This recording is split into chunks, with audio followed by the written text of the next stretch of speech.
It's really delicious. Spicy. I mean, it's like sausage spicy.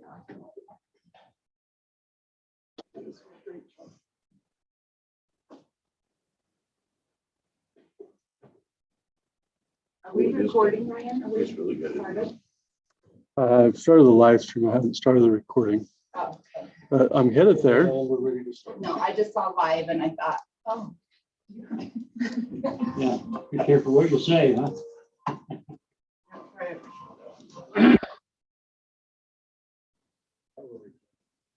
Okay, let's go ahead and get our council meeting started. Welcome. This is the October council meeting. My name is John Drew, Providence City Mayor. We have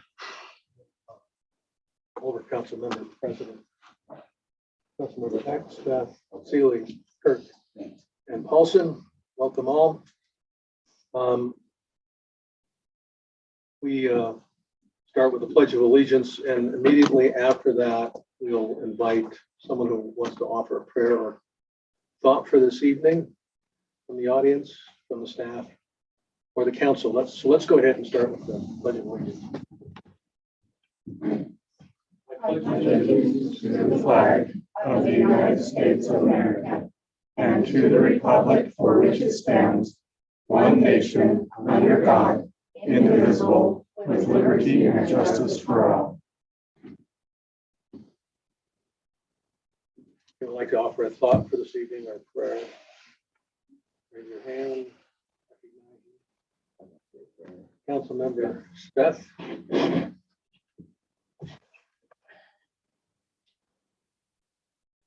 Dear Heavenly Father, it is with gratitude that we bow our heads before Thee and give Thee thanks, Father in heaven, for this beautiful community that we live in.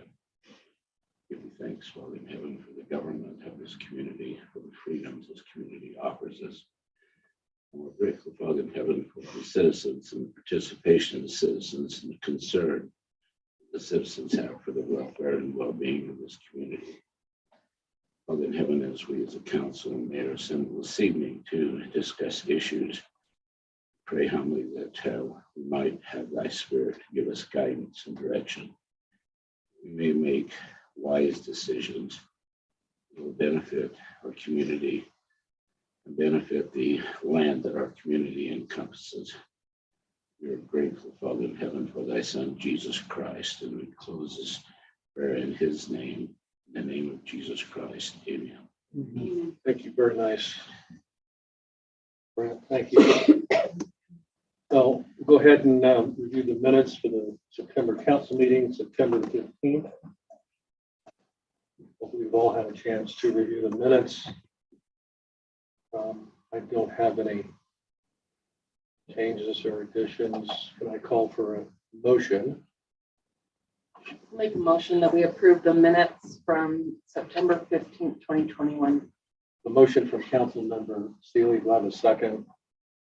Second. Second from council member Kirk.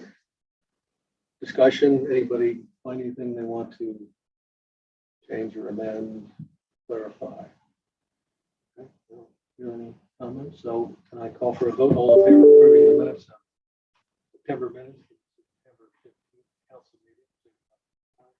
Aye. Any nays? Unanimous. Okay.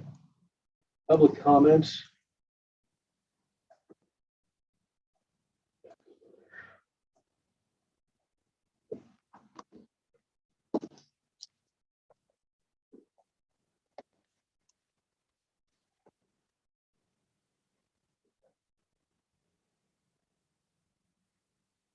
So this portion of our meeting, we allow comments from the public, and we invite you to comment on topics that are not on our agenda tonight. So if there's something of general interest or something you'd like to bring to the council's attention, ask questions, express an opinion, you're welcome to do that now. When we get to the individual agenda items, we welcome discussion at that time as well. So if you got something you want to bring to the council, speak publicly on, now's the time to do that. Please raise your hand. I'll recognize you, come up and introduce yourself. By the way, this meeting is recorded. We keep written minutes, which are a summary, but the official minutes of the council meeting are the voice recordings. So we always ask members of the audience to come to the microphone, introduce themselves, and so that we have a audio record. Anyone like to address the council this evening? I don't see anyone raising their hand, so we have to move on. So we're closing the public comment portion. Item number 2 is a CAPSA presentation. Henry is a representative here from CAPSA. Henry, you want to come up? Introduce yourself. October is Domestic Violence Awareness Month. CAPSA will present Henry from CAPSA will present the recent numbers as well as the response plan for the increase in numbers of abuse that have been seen. You can probably give us an update, give us some history. Yeah, thank you. As was mentioned, my name's Henry Shaw, and I represent CAPSA's education department. Just real briefly, I'll mention the statistics that we've gathered over a certain period of time. But again, if there's any questions or comments or concerns with this, any at all, just don't be afraid to ask, or if there's any clarification. But I'll start with the statistics and then kind of talk about what we're doing with Domestic Violence Awareness Month. So these statistics were gathered from July 2020 to June 2021. These are really a reflection of what we've seen since the COVID-19 pandemic. So these numbers are really a big reflection of that.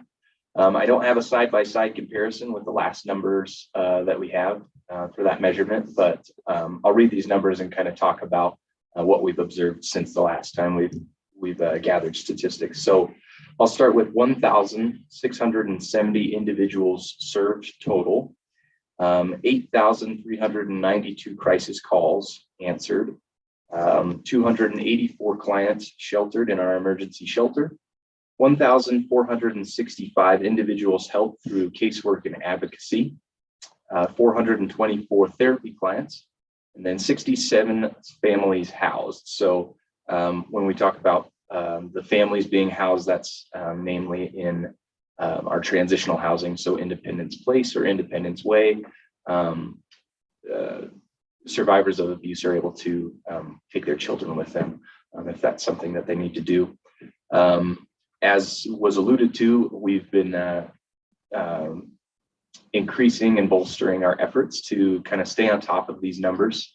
As I said, we've seen a real increase in numbers because of COVID-19. And so we've done all that we can. So we've been hiring more and more people, as I'm sure you may be aware. If not, we are expanding onto our offices over at our regular location. So that expansion is a big part of what we've been trying to do, getting more employees. Another part of it is what the education department focuses on, which is the prevention side of things. So coming to city councils throughout CAPSA's service areas, as well as providing youth councils, being in the schools, going to businesses, spreading awareness. So with that, we have had over 700 presentations to more than 14,000 participants. And so that's something that we've been really trying hard to not only stay on top of things from a casework perspective for those that have been through abuse, but also trying to stay on top of things on the prevention side. As I mentioned, with our expansion, we want to invite the city council members to attend. Our ribbon cutting ceremony will be on October the 29th at 11 o'clock. So we'd love to have a representative from your city council there. With that is who would be the best person to send some additional information to? What would be the best way, or who should we get a hold of? You can send me and I can send it to them if you want. And is that the city clerk email, or is it? You can send it to mine. You've Okay. sent it to me before, but Okay.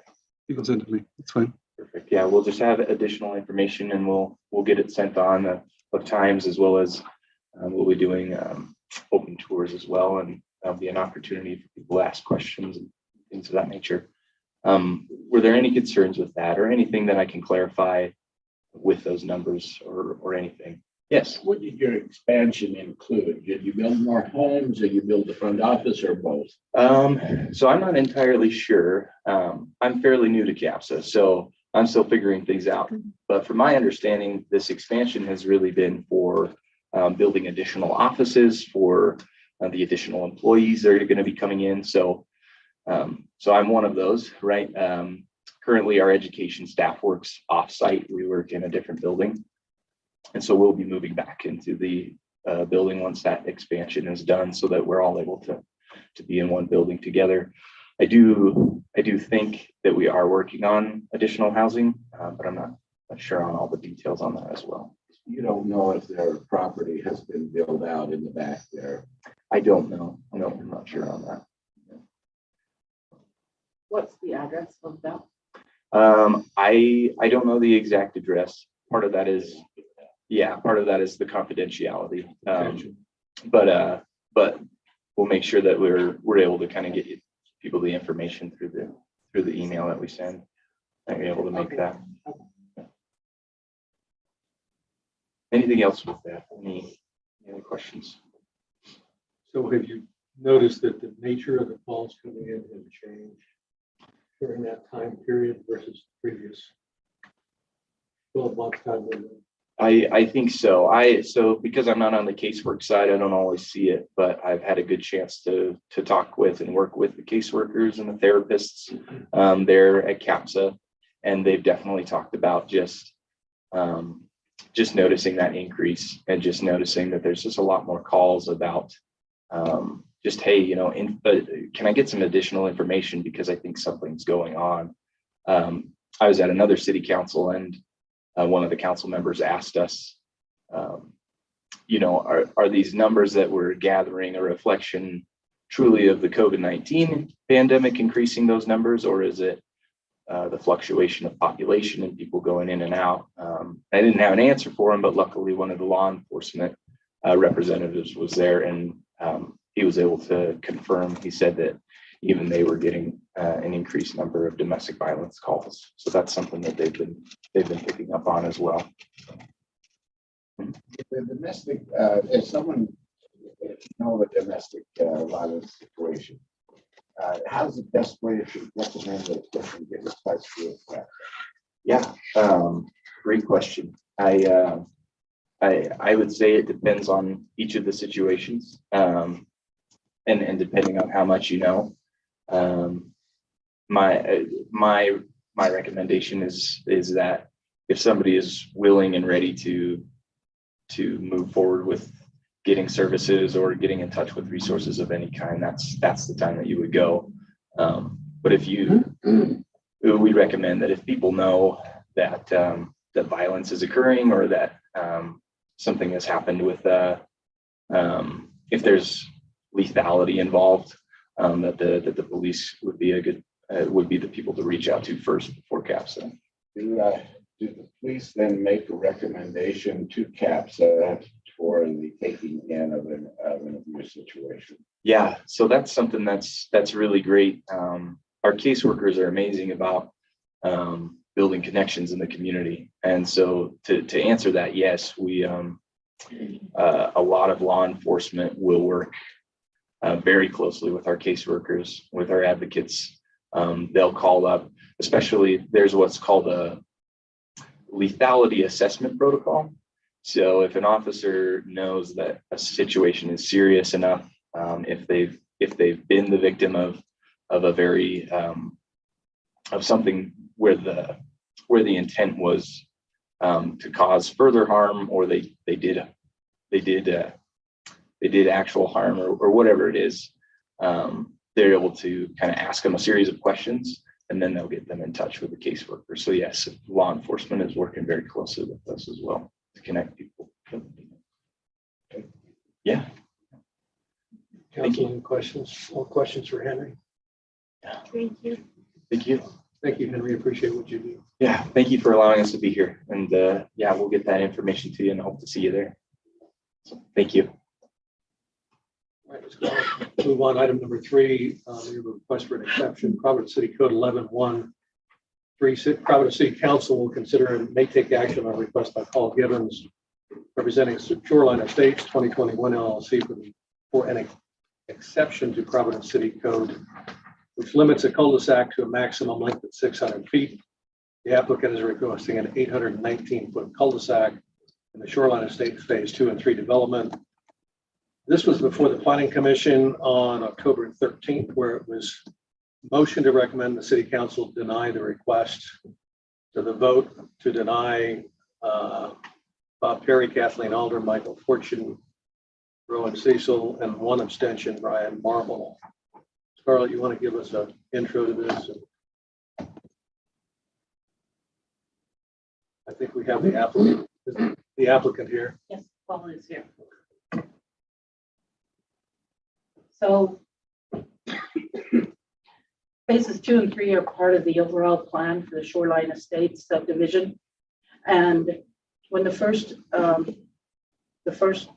when a subdivision comes in, all of the phases need to be shown through the concept and preliminary plat stage. And then when it comes to final plat, the construction drawings and the final plat for each individual stage is acted on. So there was a preliminary plat approved for this development. After that time happened, and after phase 1 was, the final plat for phase 1 was reported, the property owners, Mr. Checketts and the Wattersons, did a boundary line adjustment, and it ultimately ended up adding some property to phase 2 and 3. And so they wanted to adjust their lots. They were going to do that, and they were going to, so the first preliminary plat that would happen, the original subdivision had a cul-de-sac that met the city's code for the 600-foot rule. When they added the additional property onto their lots, that would have extended that cul-de-sac beyond our 600-foot rule.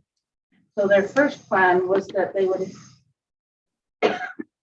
excuse me, that they would have a road that connected into the Watterson property, and that they would put a T turnaround for emergency services, snow removal, things like that.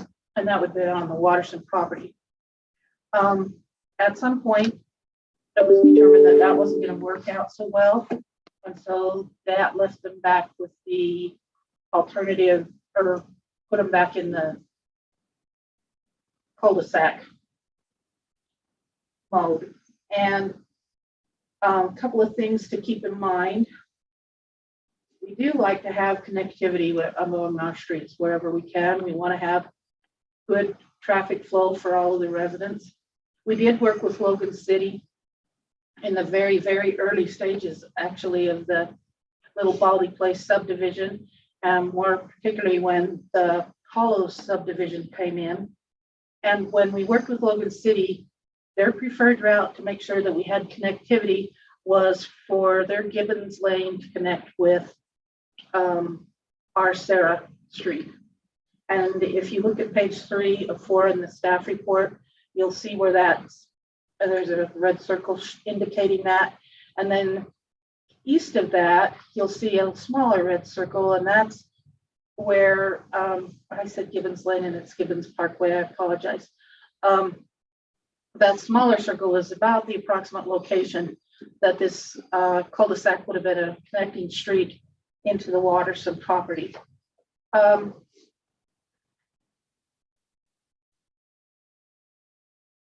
So the master plan does not show that we need to have this connecting street. However, like I said, we do like to see that we can have a good traffic flow from one area to another. And on page 4 of Ryan's probably got there before I have, but on page 4 of 4, you'll see the preliminary plat showing a T turnaround on the north end of the street. And then you'll see on the right-hand side, you'll see the 3 cul-de-sacs. As far as snow removal goes, you can ask Rob about that, but the planning commission was concerned that the extra length of the cul-de-sac may cause additional problems for snow removal. Rob said because of the park strips and the way the streets are designed, that really wouldn't be a factor. So another thing that they talked about in planning commission that's probably something to bring up is in the in zoning, people would come to ask, they would apply for a variance through the appeal authority. And the appeal authority would hear that variance, and there are some things that they have to meet in order to make that. Some communities have their subdivision ordinances. They are considered land use ordinances, so they have them take the variance route as well. In Providence City has long had an exception in their subdivision ordinance, thinking that the subdivision ordinances, while they are land use, they're also a little bit more technical in nature. They deal with the construction and the layout, things like that. And so they have an exception. And I did some looking in there. It's not an uncommon thing for cities to have an exception in that the city council can grant an exception. The way ours reads, the city council can grant an exception after a recommendation from the planning commission and from the staff. And the planning commission, as noted on the agenda, moved to recommend that you deny this request. I think the staff's position is that we prefer to stick with the ordinances unless there is really no other method. And then there are a few times, there's been a couple of times when in isolated cases, an exception really did make sense because we didn't want to change the ordinance for one street or two streets. But they were isolated. The extension of a cul-de-sac, that actually pops up quite often. A lot of times 600 feet isn't it's a block and you can have quite a few homes on there, but a lot of times in designing, particularly up in hillsides, developers would like to go a little longer than 600 feet. And so I think that's a slippery slope. So staff would recommend staying with the ordinances unless there was really no other way to resolve a problem. Questions? Is the one on the right, is that long cul-de-sac there that was going to Watterson's property, is that still within the 600 feet then? No, the long one is the 819. That's 800. Mhm. Is there a design that would, or you just said if it gets denied, then they got to go back to the drawing board? They do the T, right? They would have to do some type of a temporary turnaround with the anticipation that that road would even 850 East, I think is what it is, would eventually go through. To the Watterson property? Yes, would eventually go through to the Watterson property and eventually connect into a Logan Street somewhere. I would add, one of the Wattersons was there at the planning commission. And at some point there was a discussion whether they'd allow it to come up through or want it to connect. They did express interest, or the individual who was there did express interest to have it connect for what that's worth. So realizing that currently is the city boundary so that we'd be connecting to another city. I don't know if it was a few years ago or longer, if you guys remember, we had the same request. Off of, was it 700 South? Yes. And we denied that request, right? And they ended up losing lots over it. I just want to remind everyone that. So we told the developer he had to connect to Yep. 700 South. There's only been, I can think of one time, and it actually was in Sunrise Acre, where we allowed a road to, we had in our ordinance, the road could only be 900 feet in length without a bona fide intersection. which meant that you couldn't just have a cul-de-sac off of that road. You had to have an intersection. There had to be a way for people to get off of that road and get onto another road if the road extended more than 900 feet. There was one case down in Sunrise Acres when they were first originally platting that, and that road would have extended more than 900 feet. The council at that time did grant that exception, but then the council also tasked the staff to reconsider that, and we came back and we modified the ordinance.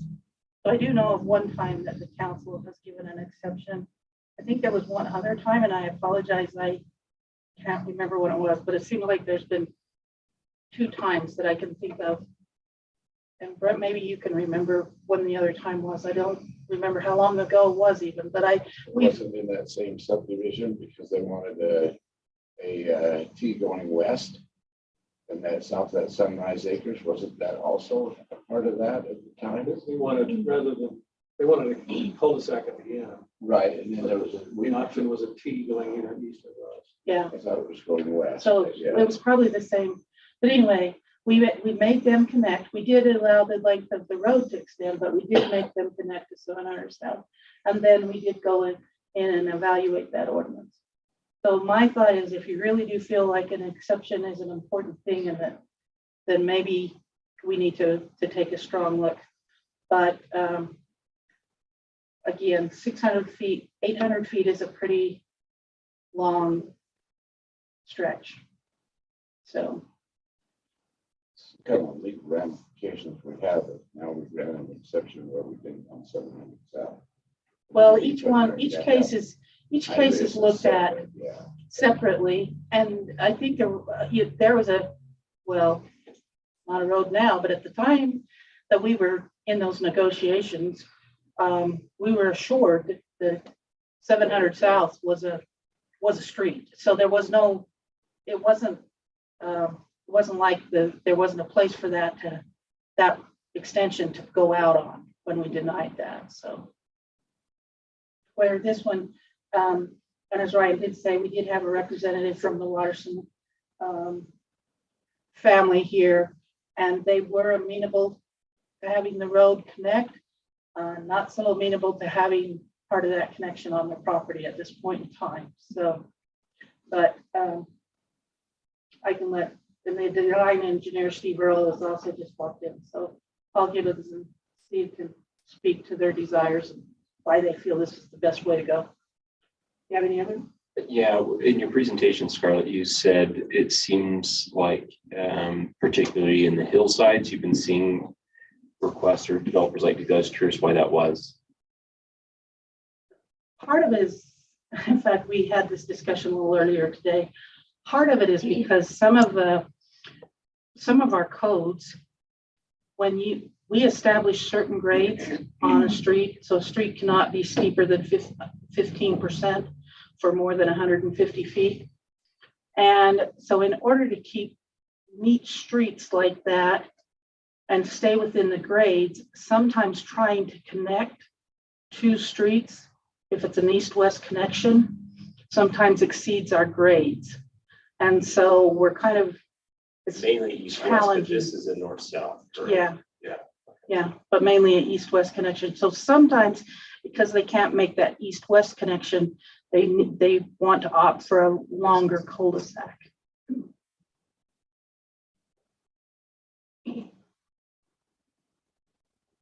Paul?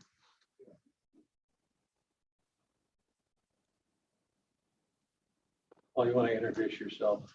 I'm Paul Gibbons. Okay.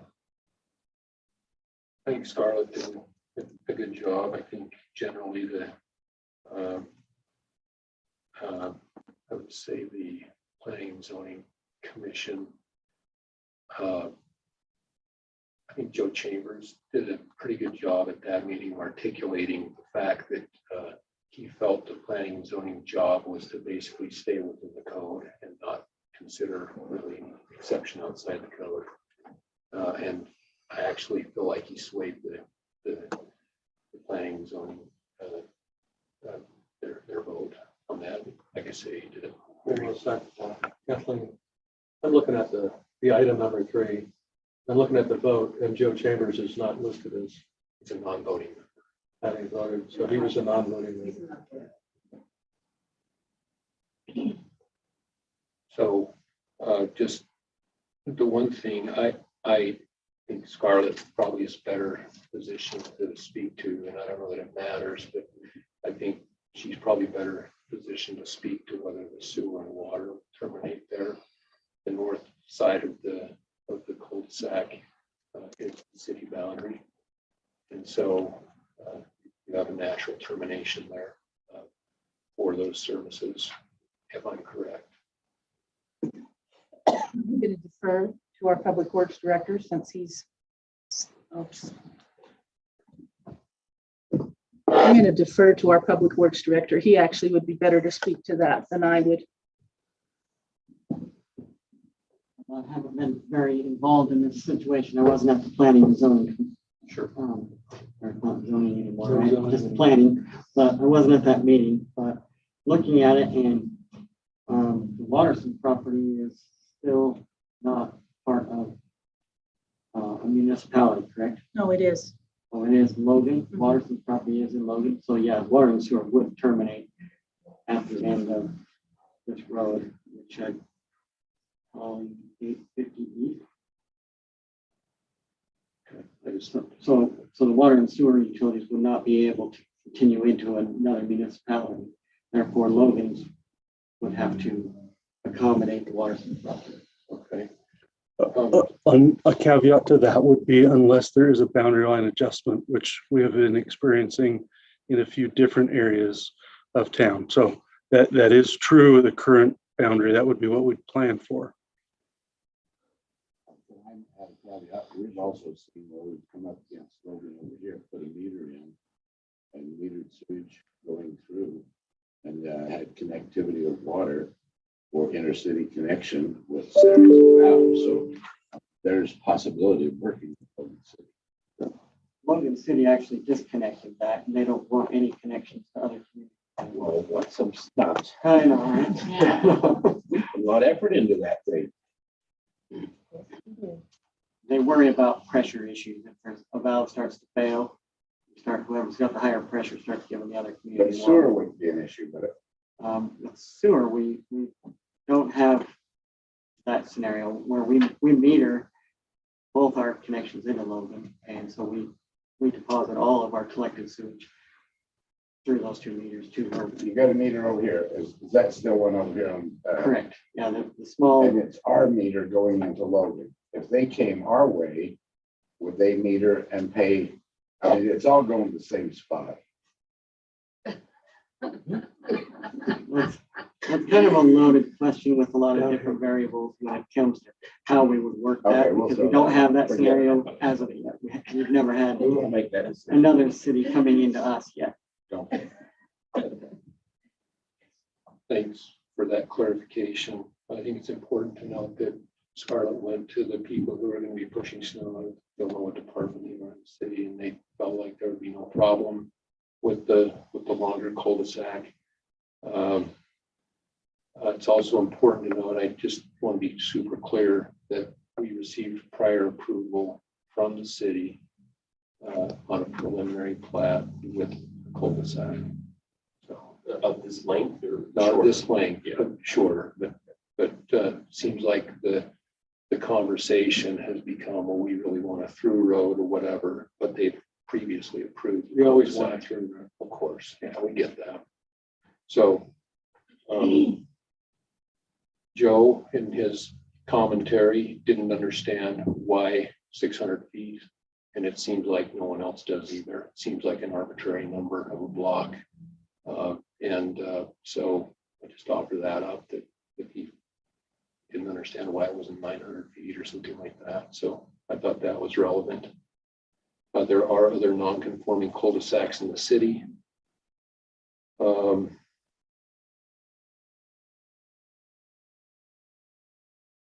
I think Scarlett did a good job on the background. You know, we got preliminary approval from the city.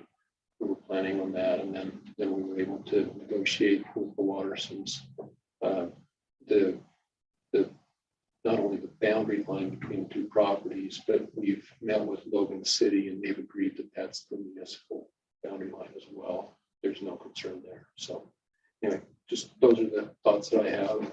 So with that boundary line adjustment, did you end up picking up some extra lots from your preliminary plat then? And how many lot? I assume so. And how many We lots did. is that? We picked up extra lots and Steve Earl's better prepared to talk about that. I think it was 6.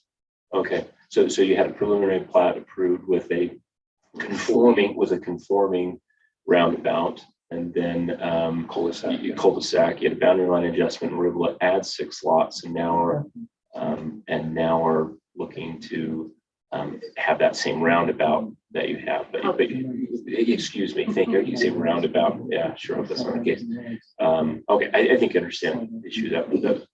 Yeah, Scarlett, can you tell us where the non-conforming, and you might know off the top of your head where those non-conforming cul-de-sacs might be?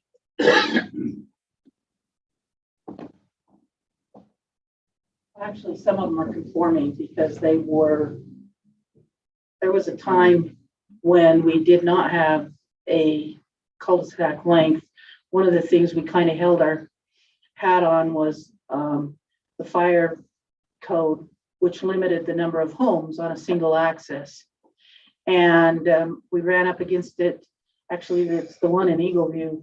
And I think that cul-de-sac is like 1,400 feet long or something like that. I mean, it's more than 2 blocks, I think. And at the time, we weren't going to allow that. We were going to make them figure out a way to. And once again, we ran into some of those grade issues though that I talked about in order to make that last little drop down. But they worked with the fire marshal and they were able to come up with a plan that said that long cul-de-sac would work. And it was shortly after that we got to thinking we didn't feel comfortable with those kind of things. And so we went back through and looked, and I don't remember, that was long ago, so I don't remember all of the details, but the ultimate answer came back that we recommended 600 feet, and that was what was approved, or through some negotiation, we ended up with 600. I think you were still with us though, Brett, weren't you, when we did that? Yeah, weren't we supposed to have a street come up from down below? We were. And Jack Nixon went and moved the whole world around, but the graders, and then the street wouldn't work, but it was platted. Comes up there by, Lex's Lane. yeah, and it was supposed to be a connective street. It turned out Yeah. to be a walking path. Yeah, It we was did. supposed to be the but that's the one that really comes to mind. There might be some of the others up in the area because and they were allowed back then. We didn't have that limit.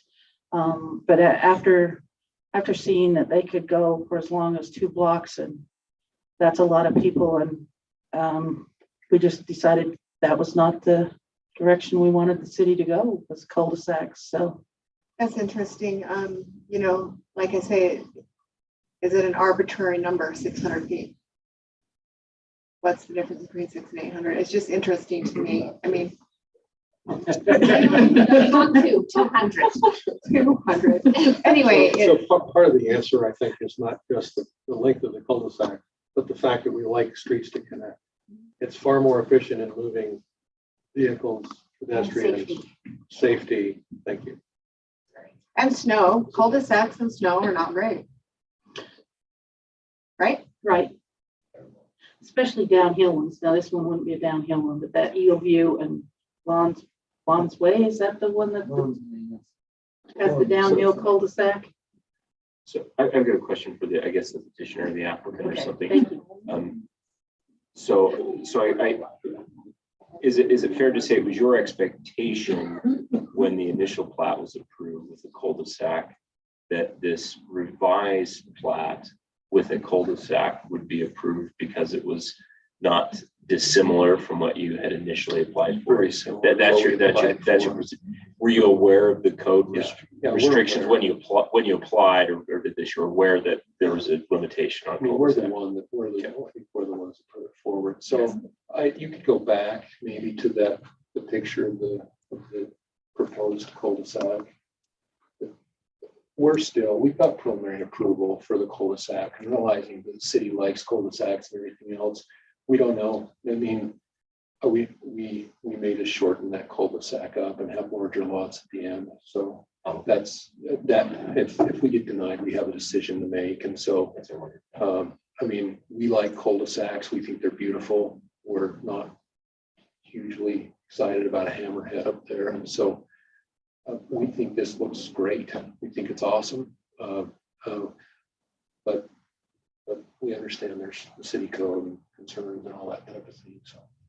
And I just have one more comment, and not about this ordinance, but it's about the subdivision. Sure. I was up there, spent some time up there yesterday with some clients, and it was interesting on paper. We discussed this, how some of those lots have a front and a back, you know, on 4th North, in the first phase.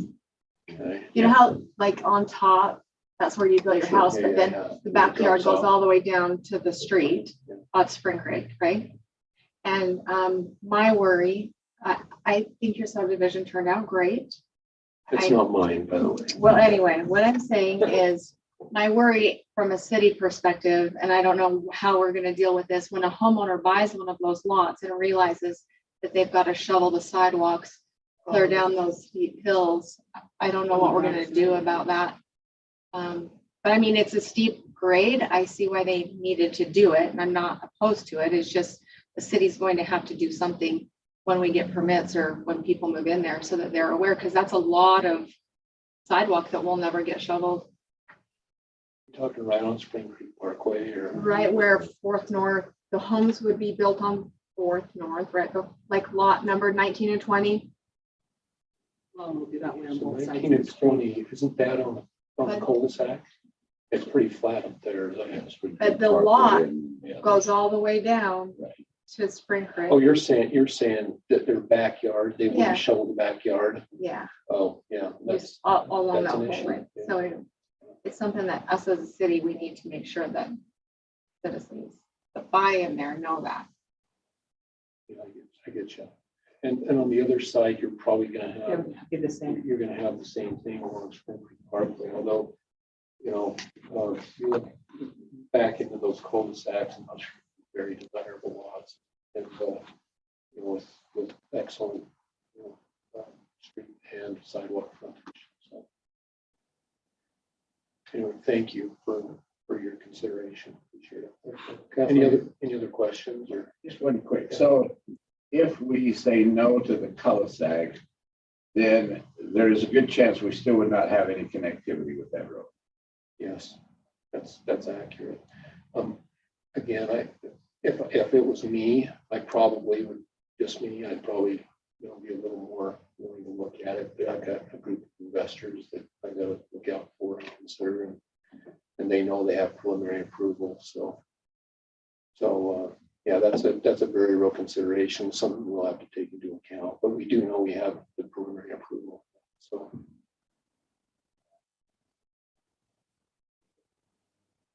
Kathleen, anything you want to add?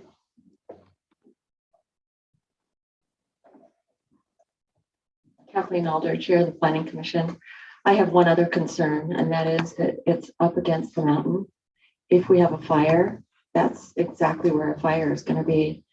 And not having any kind of connectivity and access to the mountain on that side, does that mean the fire engines have to come all the way around on the other side to fight the fire, assuming that they can get up there?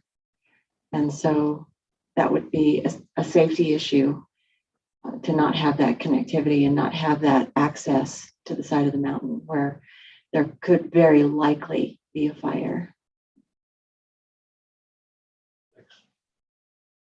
Further discussion? Any questions? I need a motion on this item. I'll make a motion that we deny item number 3, PCC 11-1-3, the exception for the cul-de-sac lane. So the motion is to deny the request for the exception. Correct. Okay. All right, we have a motion on the table. Do I have a second? I'll second. Second from Councilmember Seeley. Further questions, discussion? None, I'll call for the vote. We have a motion on the table to deny the request for exception. All in favor of the motion? Aye. Aye. Aye. Any opposed? Motion to deny passes unanimous. Thank you. Thank you, Paul. Item number 4, ordinance 2021-017, Providence City Code 2-5, Appeal Authority Code Amendment. City Council consider may take action on amending Providence City Code 2-5 Appeal Authority, changing from the 3-member with 2 alternate members appeal board to an administrative hearing officer. This went before the Planning Commission with members of the commission all voting to recommend this amendment to the City Council for approval. Public hearing was held on September 22nd. Scarlett, Ryan, who wants to?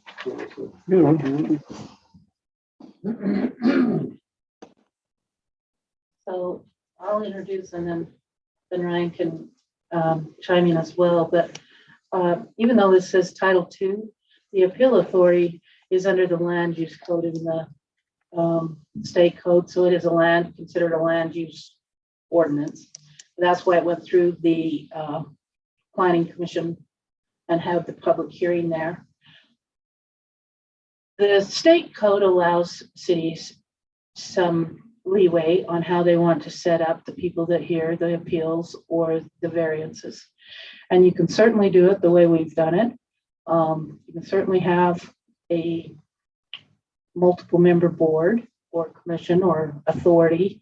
And they also allow to have one. You can have an administrative hearings officer. One of the things that is a little bit challenging with a multiple member board, especially on appeals and variances, if we as staff do our job right and we work with our attorneys and help you as council members create good ordinances, then the number of appeals and variances are far and few between. And so we have a group of members that act as a quasi judicial body, which means if I were someone that wanted to appeal a land use decision and I filed an application with the city and went before the appeal authority, if the appeal authority ruled against me and ruled for the city, then my next step would be district court. It wouldn't be here. It would be district court that I would go to. So the appeal authority is a really important position. And to make sure that they craft their findings in such a way that it can stand up in court is really important too. So it requires training. And a lot of times when you only have an appeal once every 2 or 3 years, it's difficult to have people stay on top of that training. If we have an appeals one person, we feel like we can do a better job making sure that they're trained. We can also utilize someone that other cities may be utilizing that keeps their experience and their knowledge going. It just seems to be a mechanism that would work really well with one person. That's why Smithfield uses an appeals hearing officer, an administrative hearing officer. Nibley uses an administrative hearing officer. In fact, when I was putting the wording together, I looked at their codes for guidelines on it. So there's certainly precedence in the area to go to an administrative hearings officer. And the other problem that we have, along with being able to keep people trained, is just being able to keep people's schedule. When you know that you're going to meet for city council once a month, maybe twice, in the back of your mind, you've always got that idea that you need to hold that date out. But when this is a far and few between, people don't get in the habit of holding the date out. And trying to mesh schedules has been very challenging in order to meet the time restraints that we have to process appeals in a timely manner. And that's not enough against people that have been on our appeal authority. They are excellent and they do their homework and they do a really good job. It's just, it seems that we're at a point that maybe we're at a crossroad where we need to look a little bit different direction. And so we are recommending that we change it from a board or a committee or a commission to a single hearings officer. Ryan, you want to? I would agree to that. One thing to note, that's not a staff member. That would be we would look at, the judge, we would look at a professional attorney, somebody like that. Keep in mind with these other ones, at this point, we already have, when an appeal happens or a variance, the city is represented by an attorney.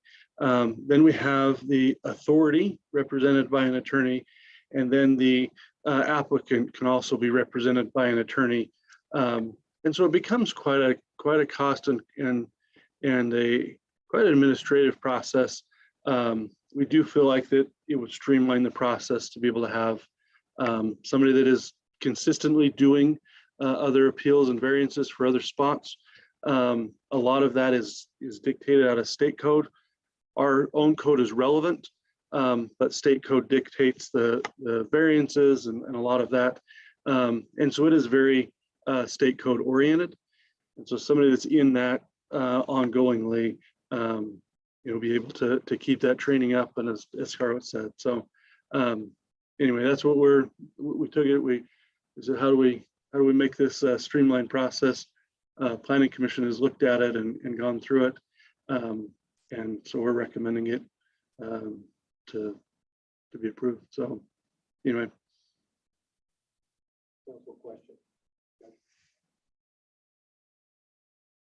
Clarification, what is a judge that was appointed? Our judges those are elected officials, correct? Or they're elected, you're affirmed?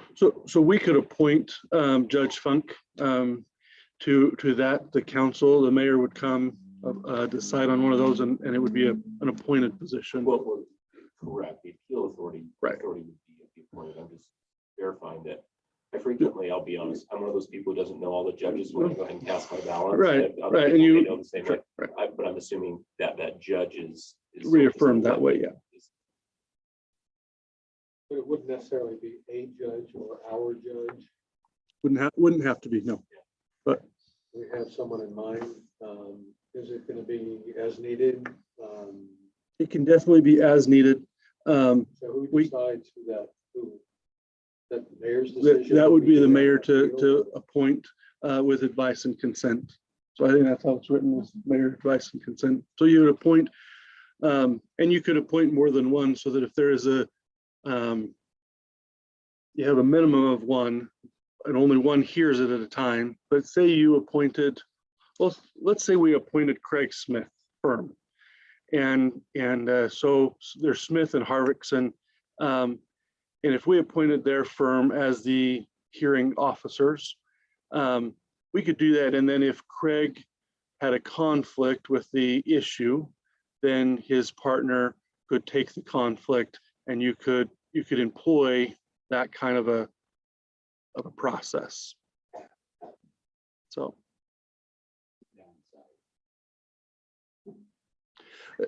Downside is that it somewhat becomes more formal. That can be a downside because it isn't, like the Planning Commission is made up of residents that are very reactive to the public. But this makes it a much more formal process. And that may be intimidating. I think that's a plus and a minus, but I think it can be intimidating for an applicant to go through and have a hearing in front of a judge instead of some of their peers. Our commission chair isn't an attorney. Randy Simmons is our current. That's why we had Joe Chambers. He's not on it anymore. No, I know he's Oh, not, okay. but I mean, They didn't have to be an attorney, they just had to have some expertise, professional with expertise in that field. And within Randy's background in political science and civic duties, we felt like he qualified, or at least the council that appointed him at the time did. Is he still in now? He is, and Mary Hubbard is on there. Our other members have moved, and so right now we only have 2 members. So if we kept with the board, we would have to at least get 1 more member on there. Hopefully you would want to do 3 because you would want to get your 2 alternates, but Randy's served for quite a while, and actually Mary's served for quite a while too. So I don't know how much longer they want to continue to serve, so we may be looking at We talked to Mary a Hubbard. lot of staff. I'm not sure that she's interested in serving. Yeah. That's, What authority is it gonna be called when we talked about for fiber, if someone can't afford to pay? That's, that What's would that gonna be, be? Well, just. in different, the council can hold different roles. Sometimes it's better if the council doesn't, but the council could be the authority that, like in, if somebody wants to come and dispute an impact fee, or if they want to come and dispute a water charge, then if we can't resolve it at the staff level, that actually comes to council, the way our code is written. And when you're looking at waiving or changing a fee under the water ordinance, there's actually a board of equalization, I think is, do you remember, Brett, if that's what it is? But I remember taking minutes on it a time or two, and I actually kind of separate in the minutes that now the council is acting as the board of equalization. So it wouldn't necessarily have to be the appeals hearing officer that you would have hear the fiber. I don't know how, I have to go back and look at that ordinance, right? Do you remember? We had a discussion of that and discussed the application process that would have some members, but this wouldn't be in place of that. This isn't that committee. This is variances and appeals, and it is just land use. That's the question. Was if that was This is not this. Yes, it's just land use. Doesn't remove the Providence community from working together. It's a land use thing only, is that right? Right, and oftentimes for an appeal, you're still going through the process of the planning commission or whoever that decision maker is for that particular land use. Then it goes to the appeal rather than going directly. If the council were the appeal authority, then at that point it goes directly to district court after whatever appeal authority. And if you're the appeal authority, you can't be the same as the approving body and the appeal authority. So you couldn't approve something and then actually hear the appeal as well. You can't do both. Sorry, two questions. I'm sorry you sat down. I wanted to stop you and save you the steps. Did I hear you say at the beginning, we don't have a lot of appeals? We don't have very many of these? We really don't. We try really hard. Like a handful a year or fewer? I don't think we've had one since I've been here. Oh, so you haven't had one since you've been here? Now, we've had Okay. a We've had few some appeals, variants. or have had some variances, but Yeah, not an I seem appeal. to remember one, since I've been here. I think we've had three variances. I think we've had three variances that time, but no appeals. Okay, so we have few appeals. What I'm hearing you say is the council, my concern is when we're dealing with an appeal authority, I don't really like power vested in one person. I prefer elected officials doing that because it seems fairer to the applicant, as cumbersome as that may be. So I catch myself saying, well, if we only have one or two, I mean, I'd be happy to, be on the appeals authority, the council. However, I'm wondering if that were the case, how many times would they be in conflict, that the council would have approved something and would appeal, because that would be problematic, as you pointed out. That would be problematic. Yeah. There is like a final plat, if you were to appeal a final plat decision of denial of a final plat, that would come to the council Seems like and a fair amount, like it might be. yeah, you would be approving, it would be enough of a conflict. You couldn't, and at this point, it's not an elected body either. It's an appointed three, right? And this would just go from one that's consistent and trained and maybe doing it for other cities. That's what we'd probably recommend up. Objective perspective. For an exception, That's one that could be appealed. and so he can appeal that now, and that would go to a appeal authority that we have here in the community, or a single individual represented possibly by a law firm or somebody like that. If we appointed Craig Smith or something like that, that would go to that. That would be the appeal, Right. right? Yes, Okay. yes. And And currently it's a board, right? So it's a vote of a majority Of three. Of three. We only have two right now that we Yeah. are aware of. So it's a majority of two. And if the Well, we appeal- have two selected. I understand that. That was just one It was fast. of my math With what the jokes. council said, then it goes to court. If, let's say that, let's say that they appealed the decision and it went to the appeal authority and the appeal authority heard it and they felt like the council followed the law and the appeal authority ruled in favor of the city. If the person didn't like that, then it would go to district court. Whether it's the administrative hearings officer or whether it is the group, the appeal authority made up of multiple groups. They are a quasi judicial body. And so they hear it and then it doesn't come back to city council, it goes to court. There's a fee that covers that would cover the expense of the appeal. Yes. Yes, we currently have a fee that would cover that. When we just did that, I think. We did, yes. Just wanted to- Yeah. If the appeal authority, it goes contrary to the city council, where does the person go then? Well, then, if the appeal authority goes contrary to the city council, then it would be up to the council to either take it to district court or to go ahead and go with the appeal authority and say, okay, we'll let you have your cul-de-sac, or we'll let you have whatever that was. So if the appeal authority gave the petitioner what Paul Gibbons, what he wanted. If the council decided that we didn't like our own appeal authority's decision, as Scarlett was saying, the next step is district court. And either side, I mean, the losing side could appeal to district court, whether it's the city or the applicant.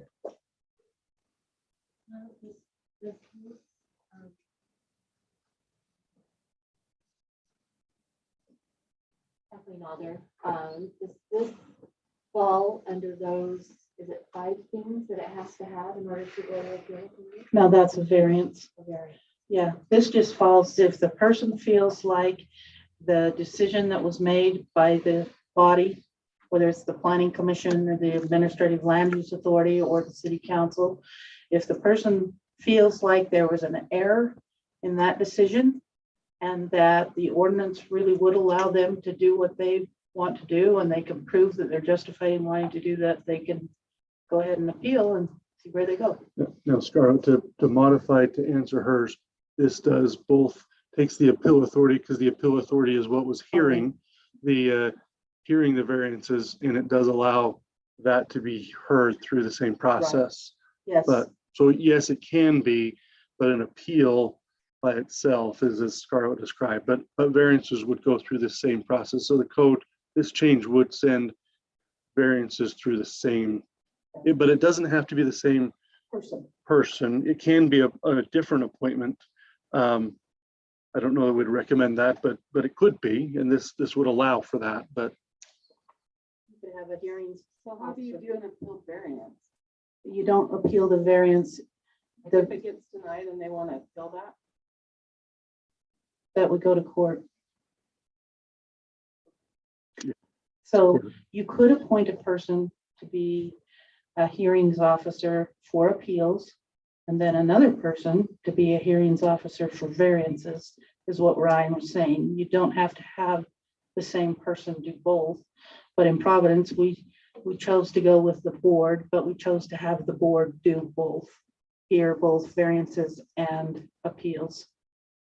But I was just gonna add to yours, but variances always goes to, doesn't go, if you have it in the same body, it's not that's why it goes to district court, but variances after the variance authority goes to district court, and appeals after it's heard goes to district court.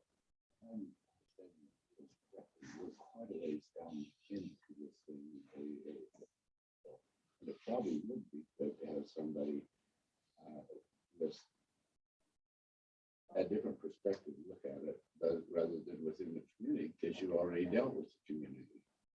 Through the planning commission, through the city council, or whatever, you've already dealt with that. So We actually had one go all the way to the Supreme Court of the state.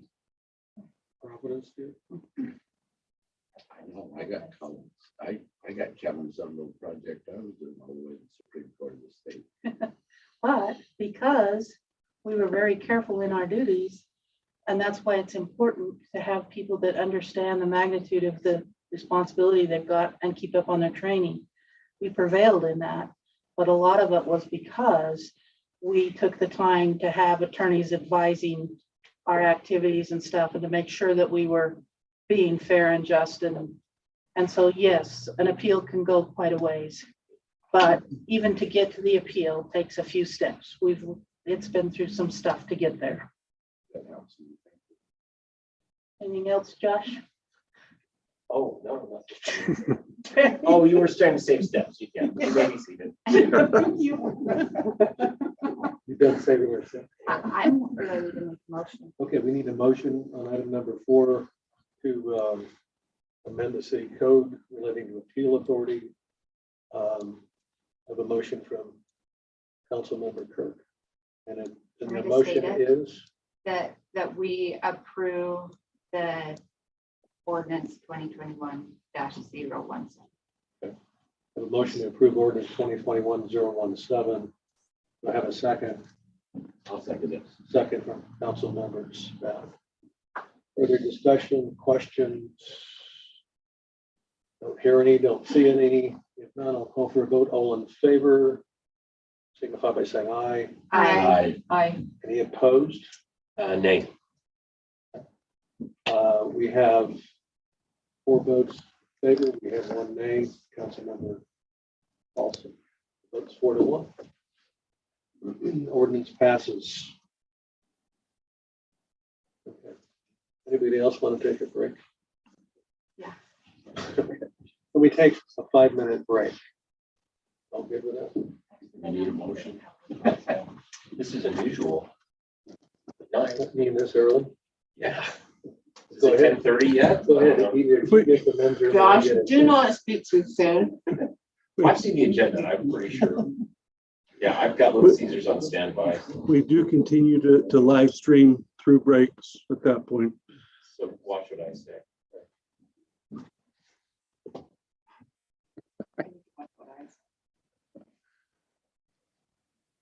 I try to be an open book. I feel fine. You're wearing a vest. It's recycled plastic bottles.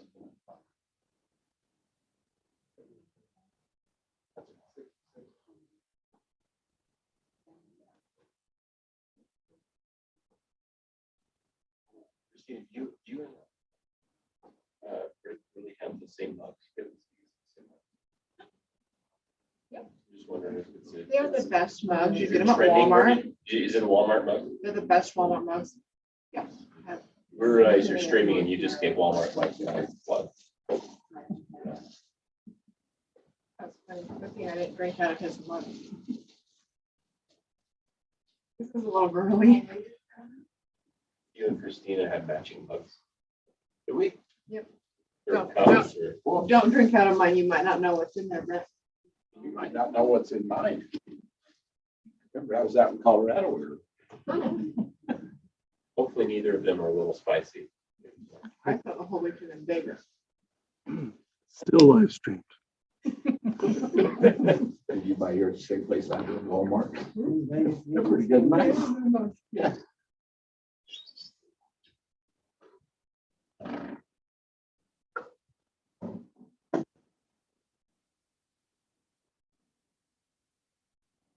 This is particularly good.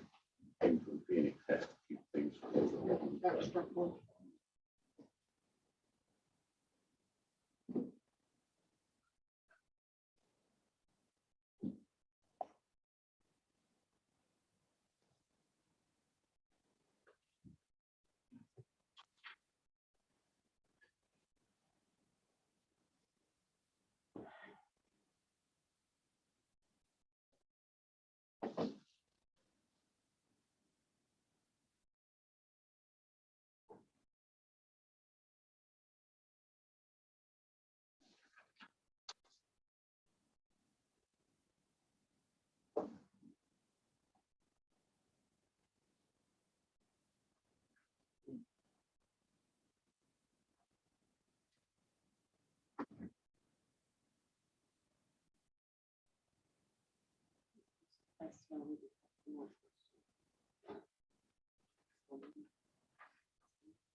All right, let's go ahead and move on to item number 5.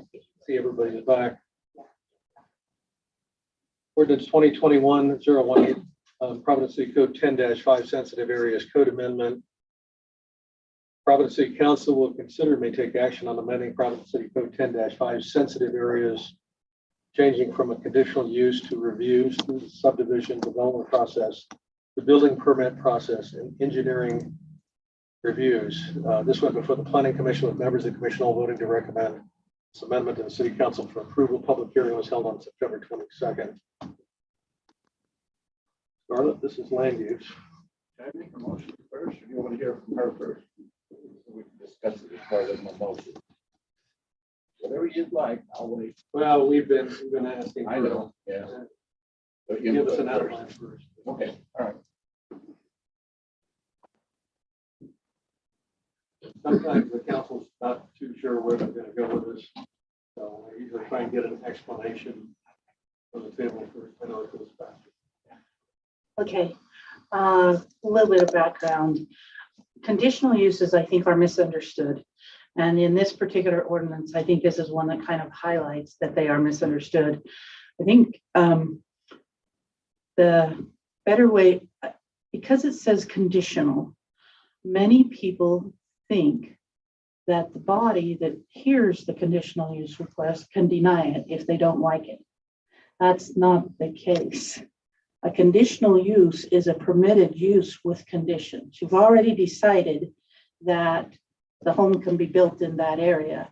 It's just that based on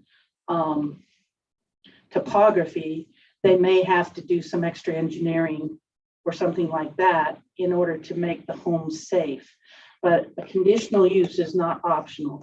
Conditional use is a use that the council's already, and that goes for any type of a thing that you call a conditional use. If the person can come in with reasonable mitigation strategies, it's the Administrative Land Use Authority that hears conditional uses, but we cannot deny one if they can come in with reasonable mitigation strategies.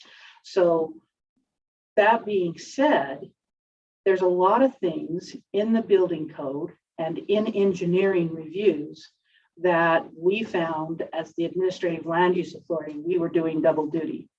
One of the things that we require as the Administrative Land Use Authority, one of our areas that's a sensitive area is wildfire, for example, a wildfire hazard area. So we require a review from the fire marshal's office before to help establish conditions for that homeowner to mitigate.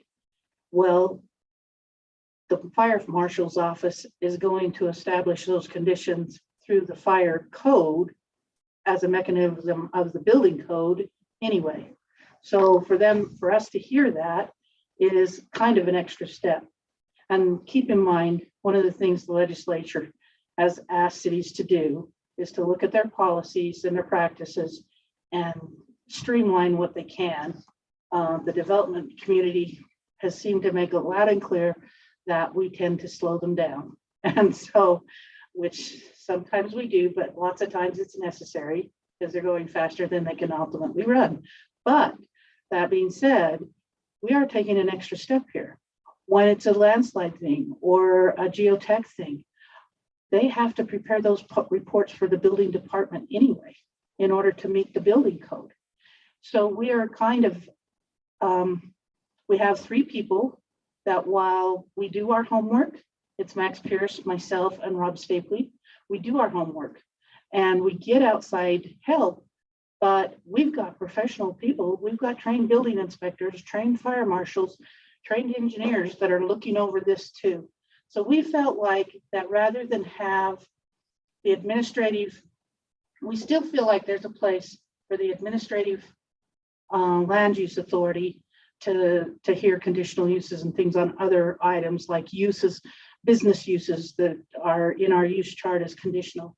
But in the sensitive areas, our hands are, we can listen to it, but if they come in with a reasonable geotech report that meets the building codes and stuff, our hands are tied. Even if we thought it was a terrible place for a house, if they can prove that it's a safe place to build a house, they get to build the house there.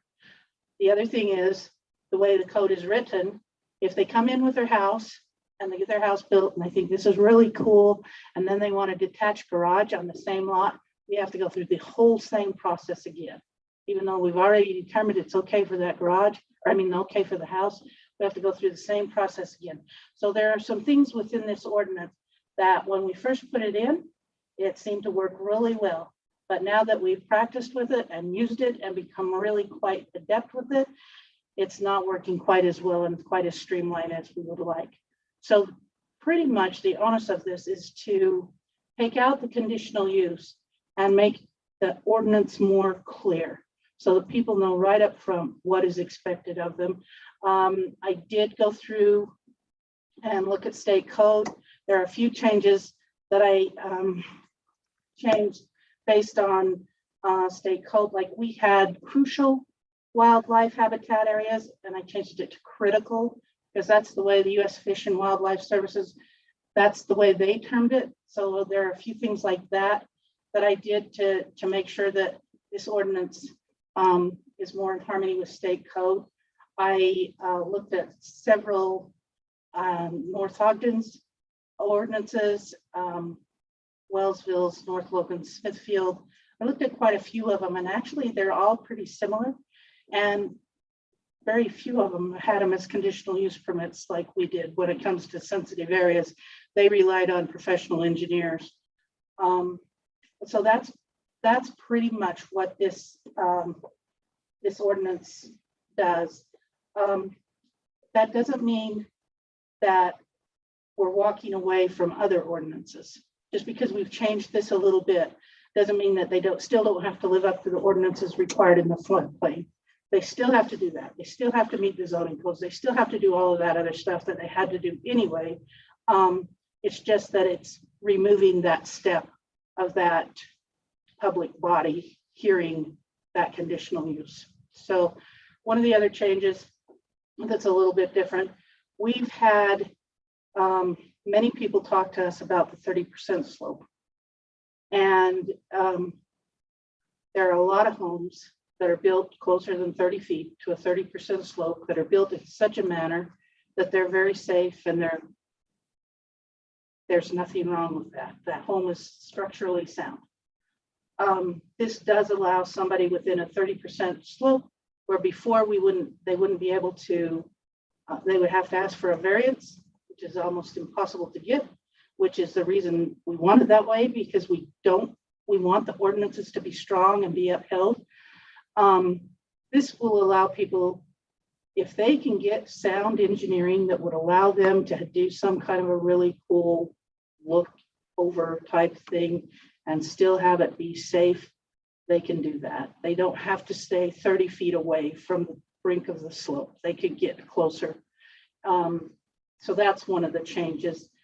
Ryan, is there anything else you want to remind me of that I'm missing? No, I think you've done a really good job. Just to summarize that, we're taking and removing this staff step out of it. That extra step out, there's still all of the other requirements. But this is the way that we are looking at it, is codifying the conditions, putting them in there so that they have to follow those by code. If there is something that the council deems that they don't want to allow, then you would remove that as a condition or permitted use and move it as a non-permitted use. But like Scarlett said, these are permitted uses with conditions, and those conditions already have to be outlined in the code. So it's a bit redundant, and we're removing that. So One really good example is all of the homes, Vineyard Phase 1, it's on an area that's got a high water table. And because of that, it fell into the hazard water table area. So even though the subdivision came in and had to do their studies and everything and devised a method to deal with the high water, because the way our code reads, every one of those homes and not every townhome unit, but every townhome structure, every condominium structure, they've had to come in and go through the same identical process when all of the questions were actually answered and dealt with at the time of the subdivision. So that has been, that's probably one of the most redundant, is that particular one. And on that one, they submit the same information. So it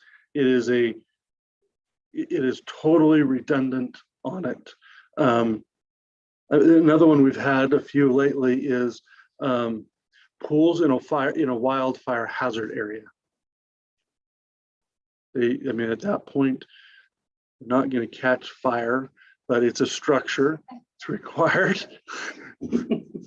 It probably doesn't add to the hazard, but so out of the code, but because it was under a conditional use, it had to come in, show that it was there and you know, follow it through the process, but all have been approved and all the ones that had already addressed the issue as a subdivision in a development stage, then it took every one of those individual building lots to reapply and give the exact same information over and over and over again.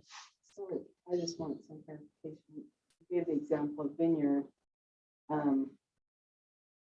They did the study for the whole entire development, but like one corner might be more sensitive to water than another corner. But And they apply installed, the same study universally across the whole. because they installed a land drain that each of the houses connect to that main land drain. And so that land drain is what is in phase one.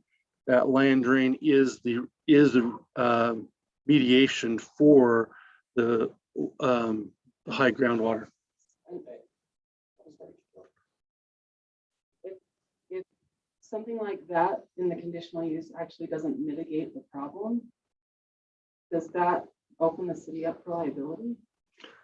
Well, through the building code process, they still have to have their footings and foundation and things have to be, there's more steps that even though the administrative land use authority, sometimes even though we've approved something, they still end up having to get the building department additional information or additional engineering because of whatever they find when they get up there and start excavating the ground. So we're kind of a little extra step there that we go through. Which is done before the building permit is processed. Yeah. So the building permit process all still has to be done after that conditional use process. It is just one of the gates before they can construct. The other thing, I thought that each individual lot up on Little Baldy I thought this would really come into play a lot with them, but it's amazing how even though those lots are all different and they have their different challenges, because of how the developer was made to actually record where the building envelopes were going to be, he already mitigated just the fact that they put their building in that proper building envelope has already mitigated a lot of the concerns in these hazard areas. The easements for the power lines, things like that. The driveways, one of the biggest things that we look at are the driveways and to get up there to make sure that they meet fire code. But even if we weren't sitting there looking at that, when that building permit goes to the fire department through the building permit review, they're going to come in and tell them where they've got to put their house and how they've got to do their driveway.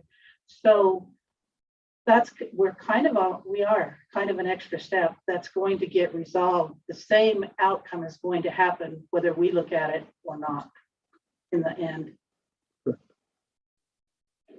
Whether it goes to the planning commission or not. This wouldn't go to planning commission, it would go to the administrative land use authority. While uncommon, what what if the conditions of that sensitive area change between, I'm using the vineyard as an example here. So there were mitigating steps taken by the developer to deal with basically the water issues, and whether that be, pesticides and water to move those out and water table.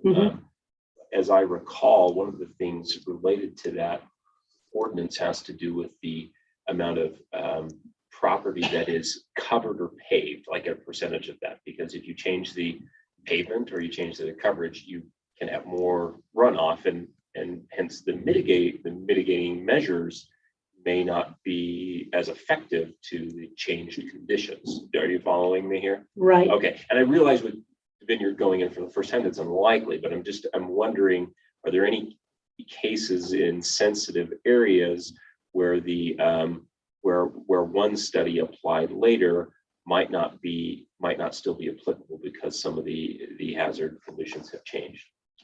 I guess there could occur, but we've gotten much more refined in our subdivision review process. Like Little Baldy was the first that we required building envelopes. It's not uncommon for us to require building envelopes and notes on the plat. I'm not sure. Deed restriction. Envelope is. Oh, that's, An envelope? Oh, So instead of, oh, okay, I'm sorry. that's fine. And, Envelopes mean something. and while you have setbacks that everybody realizes they have to follow the setbacks, there are certain areas that those setbacks just aren't going to work because of slope or whatever it is. And so then we say, okay, you actually define the area of this lot that is buildable. And you show us right on the plat and you survey it in so that when somebody goes to build their house, they can find that area that they can build within. So because of that, we've already taken in, we know that structure is going to go in that area. So we've kind of taken in the idea that much ground will be under a structure. So through the subdivision process, we're really trying to mitigate. That's what I'm wondering too, the And subdivision. that's been done for every lot. For most lots, yes, the building, in some of the lots, if it's just a rectangle lot on a level piece of ground that does not have groundwater problems or anything like that, then we just rely on our standard setbacks. But if it's a lot that has hazard conditions associated with it, and we can't just rely on our standard setbacks, then we are having them show on the plat where that house needs to, or where the buildings, not just the house, but any buildings where that they can go. And then we put a note on there about water pressures if they exceed a certain elevation on their lot, things like that. We are trying really hard to make sure that we have more information at the subdivision phase. And one of the biggest reasons we're doing that is because that's what gets recorded.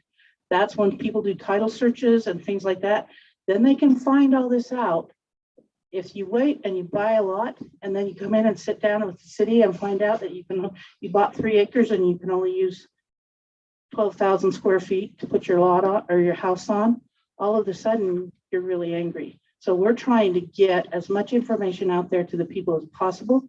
And in doing so, we've kind of, we don't need some of the steps that we've put into this ordinance in the beginning because we're taking them in other places.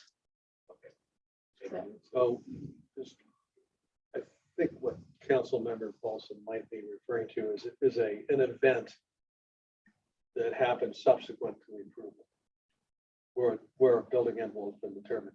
What comes to recent memory and what impacted certain parts of the city is a once every couple decade flood that came through the city. So we may have had a development that was approved and now we've got building lots that suddenly we've got serious erosion. And we as a city would probably want to step back, and there's some things that have to be mitigated, even though it was previously approved. Right. But a lot of that mitigation would take place through the building permit process. Now, in a flood situation, they still have to go through, we have a administrative floodplain manager. And the way our city chose to do that is it's the Administrative Appeal Authority. And so if they're building in a flood plain area, they have to come see our body anyway, just Okay. because that's I mean, a there are other FEMA thing. checks there, but- Yes, there are some other places that, and that's why we felt like this is kind of redundant, is because there are other places that either staff or the building department at Cache County or the fire department, they're looking at those things already. So if it's something that no one else is looking at, then we're still going to figure out a way to make sure that we do that. But the things in this sensitive area, we feel like they are being addressed in either in our code or other codes. One item to add to that is as better information is available and the sensitive areas are updated with the county, like say the fault line. The fault line, we believe we know where the fault line is, or at least it's been recorded there. But as it's been excavated to try to find, it hasn't been located where it was supposed to be. And so as better information comes, those sensitive areas get updated with the county, and then that would flow back down to the ordinances. And so if it becomes, oh, the high groundwater now is in this area and it wasn't before, the county updates that as a sensitive area, and that domino falls. All that cool technology we've got nowadays. Comment to that, we've come a long way since the day when there was thinking of the service station and building permits, additions and stuff like that. As Scarlett said, we have stepped up now where we have engineering stamps on. You don't move ahead until you have an engineer stamp it. That puts liability, shifts responsibility. And hopefully the engineers last long enough that there's a problem that they can do something about it. But we have come a long ways in that review process.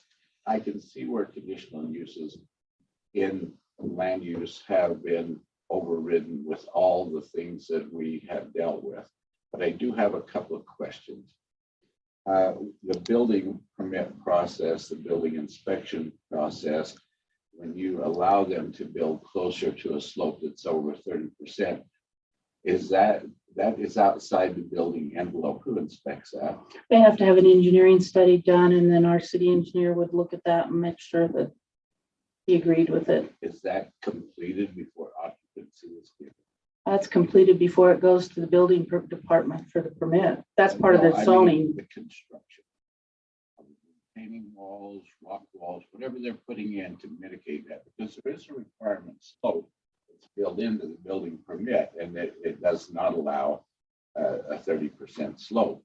So if you're going to have it engineered, where does the enforcement come in to have that wall built before the occupancy is given? Because somebody moves into the home, it can still slide. Right. If it's not done. So I'm just curious, where does that enforcement come?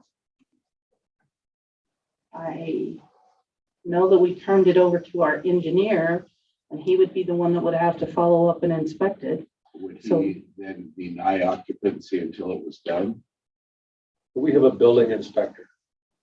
Logan City. Logan City, no, a Yeah. fire inspector. Cache County is Logan City, or Cache County is our building inspector. Right, But if they- they're building a retaining wall, who inspects? It To make sure depends. it's built for.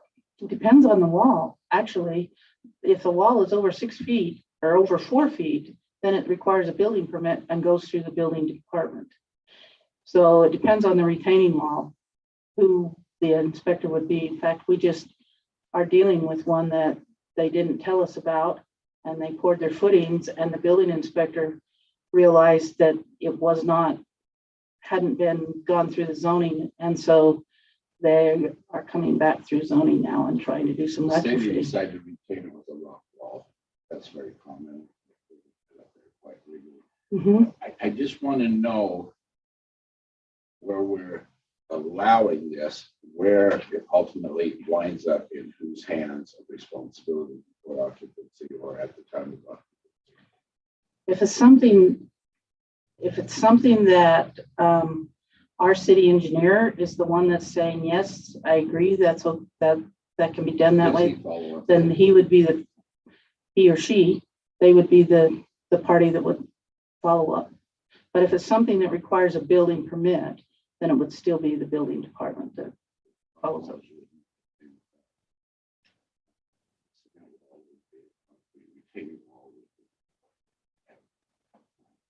Next question I have for you is FEMA. Mhm. We have recently annexed some property into Providence City that has been known to flood. Right. I've seen Blacksmith Fork out on that land. Mhm. FEMA is concerned that the cost of building and the cost they're putting out for flooding is skyrocketing. Mhm. And they are asking for communities to reevaluate their floodplains and the relationship with FEMA and things like that. Is that something we do on a county basis? Is that something we got to do on Providence City basis? Who's going to deal with that area and deal with FEMA on that? Or I don't know our relationship with FEMA at all. FEMA just came through. In fact, the new maps will be out. Well, by the time a FEMA map comes out, it's almost outdated. And I know that's hard to say, but it takes a lot of time to get those maps through all the public hearings and everything. But they did come in and reevaluated many places, and they do have new maps that they will be putting out. And they work through the county, but the cities are very much involved in that process. They hold a series of meetings that the cities send representatives to, but FEMA and the genesis is the county. That's who they work through. So in this process, where we didn't have it in the city at the time, probably FEMA came through, it was in the county. They mapped it. And they mapped it, but did they map it for residential structures, for buildings and that sort of thing? Because we've already got survey going on now on the east side, which the lower level of the backside of that is a little bit in the floodplain, not too much, but there's a little bit there on the Blacksmith Fork. I'm just wondering, my question is, not to put you on the spot, my question is, do we need to extend ourselves to work closer with FEMA, or do we need to get on board so that if we have a flood, which not that we want one, but would sure like some more water, but yeah, and I've seen that Blacksmith Fork run out on that ground. It has at times. Now, they have gone through as a Corps of Engineers and opened up that river since then, but it's grown back in to a degree over the last 5 years. It would be, do we need to do anything? Well, that's my question. And maybe that's something you want to research. We keep up on FEMA stuff. In fact, they just sent out, FEMA's changing, as you mentioned, and they're changing some of their rules, and they just sent out a for comment, and I thought I forwarded that. Yeah, and so yeah, we keep up on that, and then the county is quite good, and then our local representative person, shoot, her name just Jamie Huff, maybe? But anyway, she's very good to reach out to us. We to keep us updated, and Crowther's a state person. I guess that's probably not what you're asking. Yeah, I know Angela is the state person. There's someone that has been at the county meetings, and I can't think of her name, and she's done several webinars and stuff.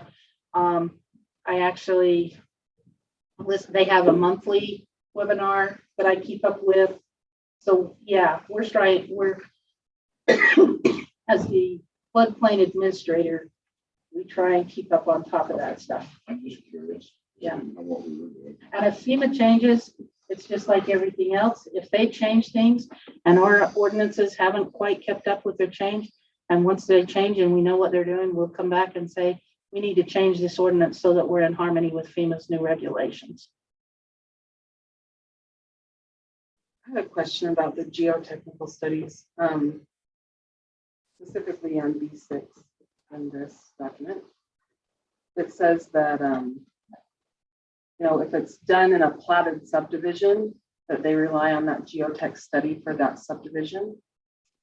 When is the study done? When everything's graded and re-leveled?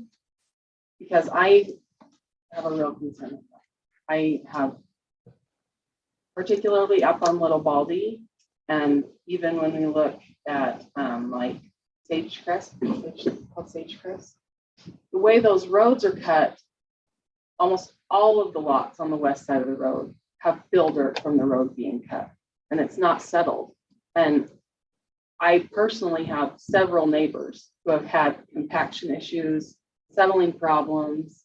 One of my neighbors had to redo their foundation, I think 3 times before That's another it passed example of muster. changing conditions. Right, you know. so my concern is, when is the plat done? And I feel like, you know, on B7, it says that an individual lot not in an approved plat subdivision has to go through the whole, you know, providing all these technical reports. But I feel like that should be done for even lots in a platted subdivision, because the way that things are shifted and graded with the roads being cut through on the mountainside, a lot of those lots on certain sides of the road are full of fill dirt. And you look at some of those foundations that are being dug up on Little Baldy, some of them are digging them double deep to put basketball courts in their basement and different things. Like the excavation that's being done on some of those homes, I feel like might make these studies invalid that have been previously done. Well, my I don't understanding know how is, to state that. and I'll check with the building department to make sure, but I talked with Paul not too long ago. If he's uncomfortable when they start to dig a foundation and they can't find the native soil, he orders those geotech reports right then. So the building department is looking for that type of stuff as well, but I will follow up with him and make sure that I'm not misunderstanding him, but that's my understanding. That's my understanding as well. Is that even if we looked at one and we thought it was fine, and it probably was, but then somebody got ambitious and did some changing around between the time that geotech report was valid and the time they actually started building, if those building inspectors feel like there's something changed, they will have them do another study to make sure that they find. So when is the study done? Is it done on raw ground, or is it done once the road's been cut through? I mean, in the platting process. Well, but in 6B, it says that it has to do with the individual, you know, any lot that's done through an approved platted subdivision doesn't need their own geotech study. At that point, the approved platted subdivision had to go through the final process and had construction drawings submitted. And so at that point, then they're looking at the ground that's currently available. And then when that ground is disturbed, then that obviously is a change. And but if they go back to the approval of the platted subdivision with construction drawings, then I think that's the geotech point in time that they're doing that. Now, can somebody come in? Well, then they know what has been disturbed at that. That's a picture in time of what they say, hey, at this point in time, this was, but then they change that. And that's when the building official says, wait a minute, this has been disturbed after, and would require that. So.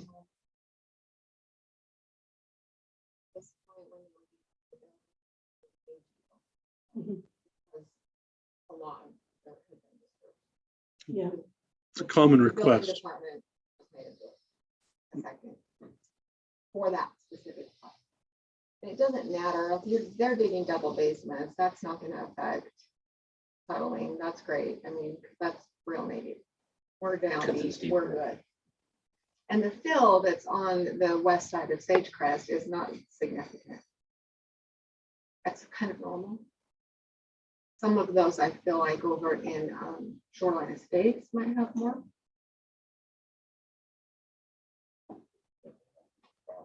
Yeah, there needs to be a process that accounts for that.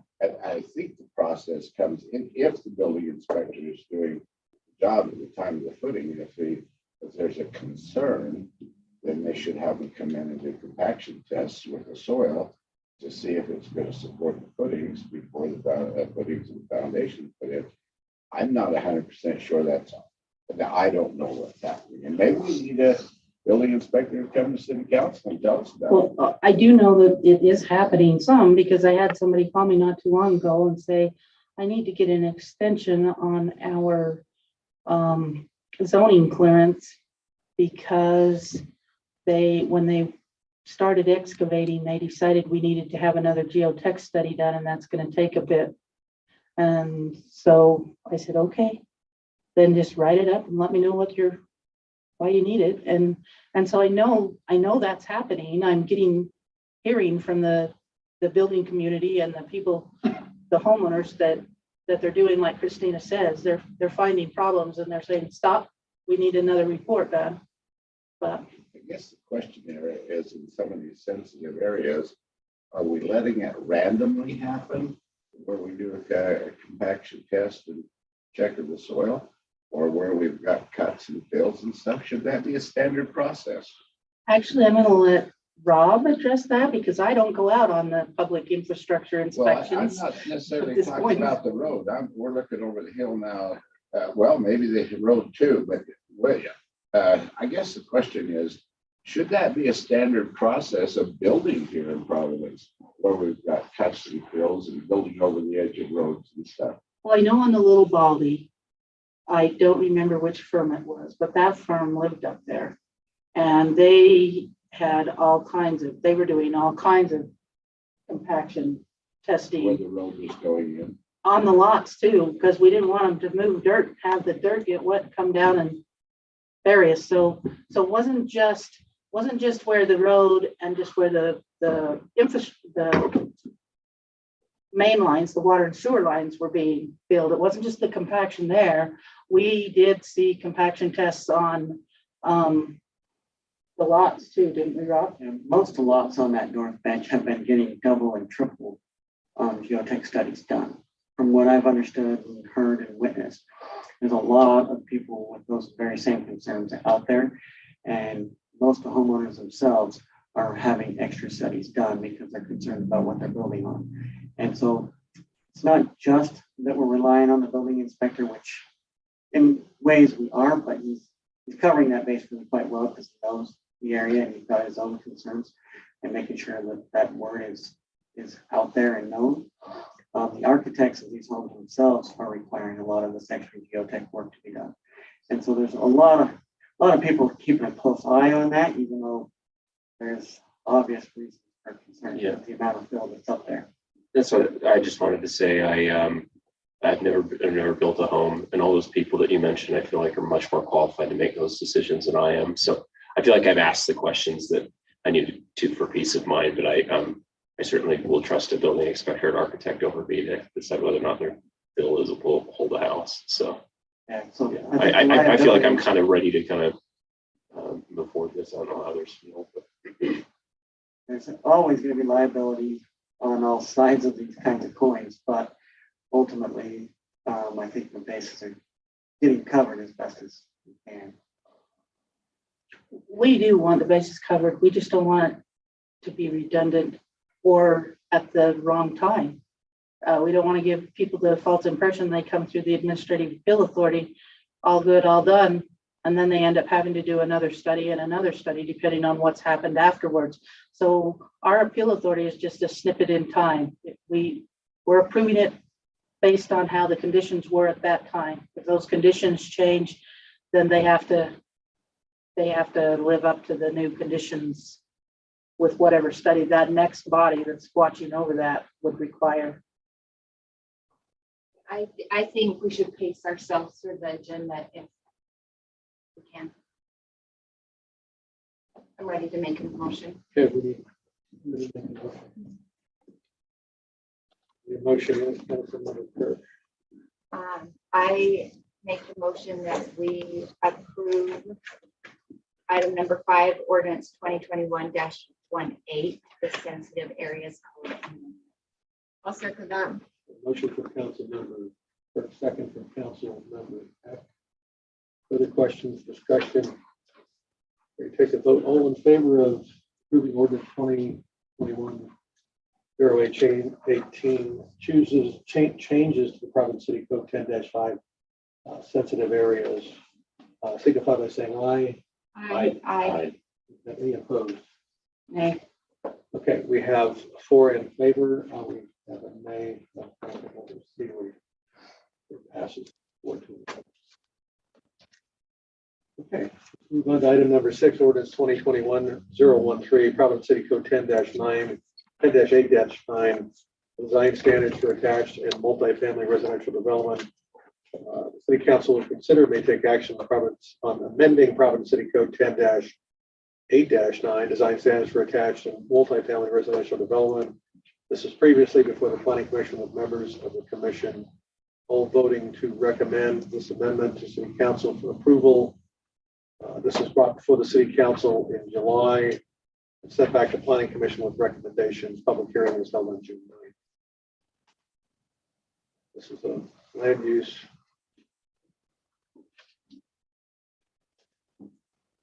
So there's some history to this design standards, part of our city code. Yes, and state code is also, they've made some changes too. So I looked in state code and tried to make sure that we were being compliant with their changes. A couple of the things that you had talked about that you wanted addressed. Exterior on page 4 of 11.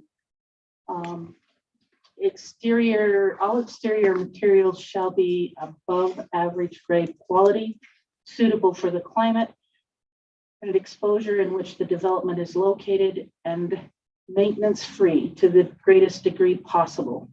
So that was one of the things that I know people have been concerned about. The elevations, as you remember, prior to, we were just really worried about the front elevations. This one we added to that. So now we're on page 5, at the top of page 5. Exterior, they're in red there. One of the other things we added was that the exterior of elevation of each group of single family attached townhomes, condominium units, and multifamily units shall meet or exceed the following standards. Exterior finishes. Exterior building materials shall be natural or cultured brick, rock, stone over at least 50% of the entire building facade, not including windows and doors. The remaining 50% being brick, rock, stone, stucco, clapboard, wood, block, and or vinyl. And I will say we had discussion about vinyl, and they felt like that's come a long way. And so it's in there. But the Planning Commission did discuss it at length. At least 75% of the 50% shall be on the front of the building facade or faced.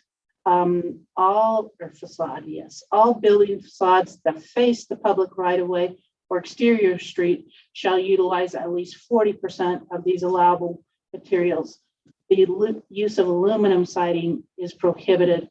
And then the front elevation, I separated those they were kind of one paragraph, and I separated them into front elevation and side elevation to make it a little bit more clear what we were doing.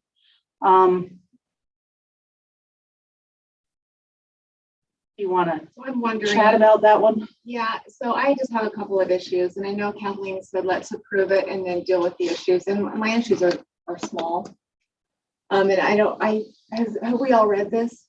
So we've all read it, and I appreciate that it's the highlighted in red, so we know what the changes are. Readable. And they're great. The issue I have is with vinyl. I disagree.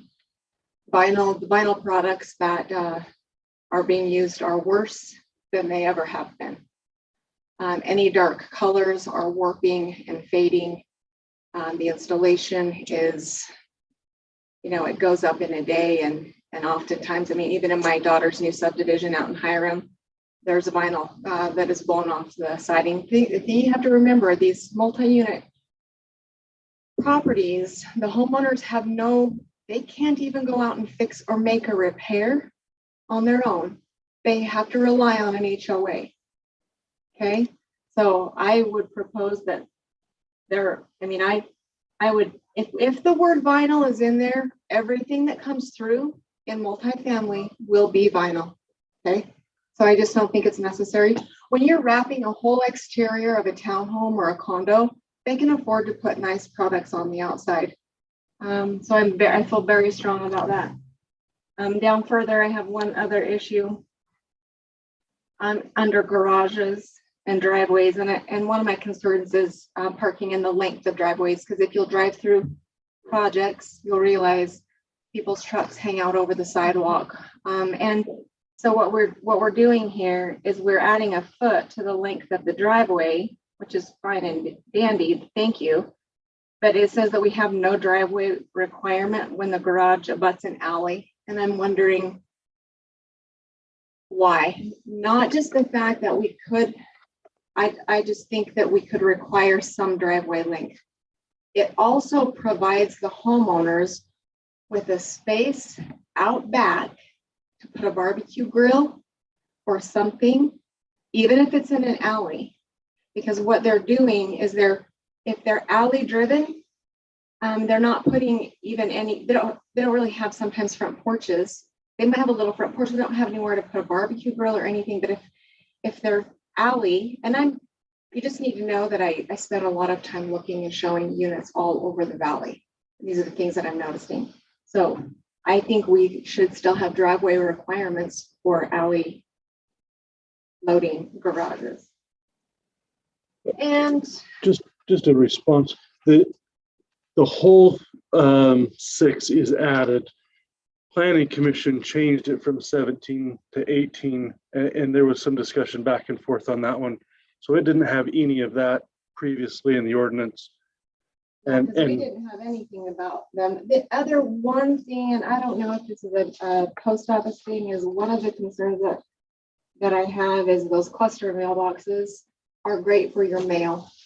But most of the time, and if you'll go to these big units, they'll have the cluster mailboxes, but they'll only have like maybe 2 places for packages. And I know that if the city required that the developer put in some larger parcel boxes, so that's, I mean, think about how many things are delivered to your home on Amazon every day. These people can't get their packages. They have to go to the UPS store. I mean, they can, but think about if you've got one box with all these mails in it and 2 or 4 small parcel boxes, they make them, it might be something to think about. That's all I have to say. Yeah, I just want to say, I really like your points. I like your experience too, because I know you see these a lot. And I think as we talk about multifamily units in Providence, you're pointing out some of the things that become failure points for a lot of people in the concept because, of things like this, the finishings and things like this that make them more palatable and more easy for the residents. What you're proposing is tightening those up. So it wouldn't be beyond the ability for this group to go ahead and accept this with those amendments or something that Christina has, right? So I know Kathleen, they got it this far, but we can go ahead and move this along. I think those are 3 small enough issues that we could make those changes. I did read through I appreciate that we put in, the amenities portions and how they took the time they did a good job on all of that. So everything else is lovely. I would propose that we accept it with those modifications. So if you would just, Cluster mailboxes are put in that's what post office requires everywhere, not just multi. Even in subdivisions now, they're requiring them. Right. But And they they're don't have probably- enough parcel boxes. Yeah, they're probably set by the post office. I would Is have there to do anything- some homework on that. I don't know. Other I than think we could require that on multi-unit, that they could, on a single family home, the UPS guy can go drop it off at their door. Right. And I guess they can, except for in condos. I don't know, maybe they can in condos. So maybe leave that one alone. Don't worry about it. But the other 2 items, which is the driveway length, we're I don't know if we need to relook at that, or maybe we accept it and relook at just that one portion later. But take off vinyl for sure. So the one that you brought up that I wonder would need some specificity to it would be this alley driveway. What's reasonable for an alley driveway? Well, how long is a vehicle? If you're parked, otherwise there's just not enough parking. So how, I think that's something we want planning to delve into and ask the staff to do some homework. We actually had it that way. We didn't designate between alley or street. If it was a garage, they had to have that. Part of the thought in the alley is that and I don't know, Christine, because I don't go to near as many developments as you do, but the few that I've gone to, I don't recall seeing sidewalks along the alleyway. And if the goal was to keep the truck off the sidewalk or the car off the sidewalk, in an alleyway, there's not a sidewalk to keep well, them there's a off. road too down at Gateway with those condos right now where the garages, and then there's 1-car garages, Mhm. and the people that live there are generally more than one person. There's not enough parking. There's no room to park behind the garage and the alley. And so they're trying to park there. They are doing it, but they're in the alley. But they're taking it. That's, And then snow removal. How do you snow removal when there's cars sticking out in the alley? that's kind of the way my son's townhome that he's in right now is, they have a front door and then they have a garage that goes out on the alley. And if you want to barbecue, you have to pull your car at an angle so that you can do your own barbecue. It's very difficult. When I was on planning and zoning at the time, because I think It was zoning then. I think it was planning. It's back in the day, you know, yeah. The older days.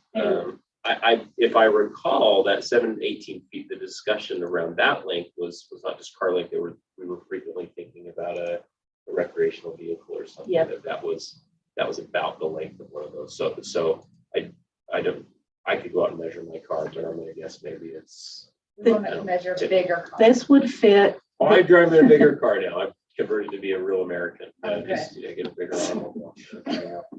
A Suburban or an Expedition will probably fit in the 18 feet. If you get a great big truck like my husband's, full 4-door cab plus full extra length bed, 8-foot bed, yeah. you're gonna need like 24 feet, but that's kind of unreasonable. Most people don't drive great big trucks like that, but So why don't we just take up the part about the alleyway off and leave it at the 18 feet? Strike that line and strike vinyl. Well, sorry, I would love to move on from this, but if we strike that line, well, I guess that line is not needed, right? Because the word alley's taken up. And they can do a better job designing. Christina. I like it. I have a Okay, question so- for you, Christina, though, on the parking, you said you didn't feel like those units had enough parking. So off-street parking and the parking on section 7, where it says, you know, how many parking units? You Well, think it that's depends on, sufficient yeah, I for think it's what- okay what's as long there? as it's a 2-car garage. Sometimes where it's not sufficient is the 1-car garages, and it is what it is there. I think we'd leave it and we don't muddy it. We just strike that line about alleyways, and then the developers can better design. It will make the community I don't think it's gonna happen. feel bigger. What? The developers are gonna. Yeah, they are, because they're gonna have to do 18 You have feet to meet it to driveway On the alleyway? on all of them. Oh, okay, that's what you're suggesting. I misunderstood. Okay. Oh, I'm in favor of that. I'm just saying if it's not prescribed, it's not gonna happen because there's too much money. But do you agree with me that every unit will come to us wanting vinyl if vinyl's on there? Yes. I don't know the price difference, but it sounds about Oh, right. it's so There's cheap. Good vinyl and there's cheap. Nowadays, there's cheap vinyl. They're not gonna put in good vinyl. There's insulated vinyl. They're not gonna put in insulated vinyl because that costs as much as stucco.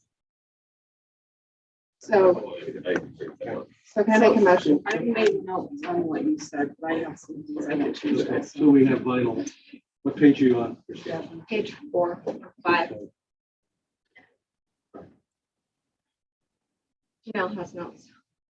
Okay, I'm and then we're on D under garages. Item 6 there. Yep. So the next part of your motion is to modify, But Janelle has some questions. so Janelle's interjecting. Do you want to modify it in phases or do you want to modify it at once? It would probably be better if you went through it and then when you made your motion, say that you would like to recommend that you approve, adopt ordinance, whatever, with the following changes so that they're right in the motion and they come out that way in the minutes. And it So you just made gets a notes, so little you can make a cleaner. motion. Yeah, I mean, no. Either that or you would need to make multiple motions because you want to make sure that So we're those. striking the vinyl. Now you've got some language for. I'll have to make sure I get the language out. Just And take just it out. strike it. Final. Right. Strike that, okay. Some of the things that I noted in the table of contents, item number 10 of phasing is not listed on D at the very top on page 1. Oh, you're Oh, good. So D10 needs to add phasing. D3A, we talked about this when we brought up the elevations, but we said that we wanted them to submit all the elevations, the front, back, the side, the rear, the front, and it doesn't specify that. So in D3A, I thought it did somewhere in the very beginning. Scarlett? Development standards, get down to 3, architectural plans. A says provide rendered elevations for all buildings, both publicly owned, privately held, which the applicant proposes to construct on the property, include color renderings of design, concept or intent, site elements, and building facades. Do you want it to say all building facades? you could say all building facades, or you could say provide rendered elevations for each side of all buildings. Okay. Or all facades. I don't care. Down in that, But I where think that needs to be Christina's, specified. where Christina was asking me was a little bit further down in the red, where we broke down the percentages for each facade, but we can easily add all building facades there. They have to submit those in their drawings, right? Is that what we wanted? We can, but we couldn't reject them on that. It'd be nice to see, right? But we couldn't. Well, the I planning think it's showing commission, anyway. the planning commission gets to weigh in and they will have to show us enough of the facade and they'll have to have their data table next to it so that we can go back and tell that they actually met all the percentages that we're requiring in B. Okay, so that's my point though, that's just helping you verify that they met the percentages, but you can't, whether or not those renderings are, Say all building. I don't know, I found it seems unnecessary to me if the requirements are below, but I'll roll with it. I'm good either way. Let's say all. The more to the point you are, Yep. the better. Okay. Good point. Now, As long as you're really clear, firm on that point. Sometimes if you get too to the point, Okay, Then so we on can't. 4, on D4, just below that, I feel like this is where we had our misinterpretation with our exterior finishes. In the last sentence, it says, if the developer feels that the city has not adequately considered design element or product, the developer may present alternative materials and the city may consider approving those materials. And I feel like we should say the developer must present alternative materials and the city may consider approving those materials. I mean, isn't that essentially what we wanted them to do before when we ended up with the Hardy Board product that we weren't expecting? Am I wrong? No, I agree. I agree. Then down on D4, D6. Just before you leave that one, just a thought. Do you want to consider others? what do you want to spell it out? If you don't want to consider any others, you don't want vinyl to be proposed, then you strike the sentence and not say, well, they may, if they don't feel like they like this, they may propose something else. I'm just asking, are you purposely leaving that for that No, purpose? I feel like we give them we give them a lot of options for what they can build their product with. It's covered unless, I mean, they want to do like some sort of weird log or something, which we don't want, so. I think we require the materials and have them do that. If there's some innovative material will come, I think it'll come before the city and we'll say, hey, we're getting things like this, and then we reconsider the code. But Yeah, like right now, I think Board's we're a doing. new thing. So you want to Yeah, strike hardy that board's a new sentence? thing. Let's start maybe looking at it, but I'd strike it all together and just make them conform to the materials that we specified. They can ask for a variance of this new state-of-the-art material. There you go. Piece of cake. And Yeah, then what else, Janelle? I just want to make sure I have the wording right on Christina's, because that's Just 40B1. Strike vinyl and strike the very last sentence, under garages. The very last sentence about Just strike no driveway one word, requirement, strike vinyl. yes. Or vinyl. And then under garages, the very last sentence strikes that also. Strike the last sentence Where of it says that. there is no driveway requirement. Yep. So There strike that is whole strike. sentence. A clarification point, if you strike vinyl and leave the and or, you just need to move the and or before block. Anyway, housekeeping, I know, just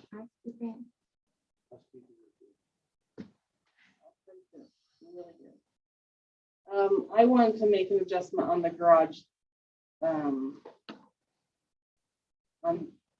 On the garage listing there as well, under D6.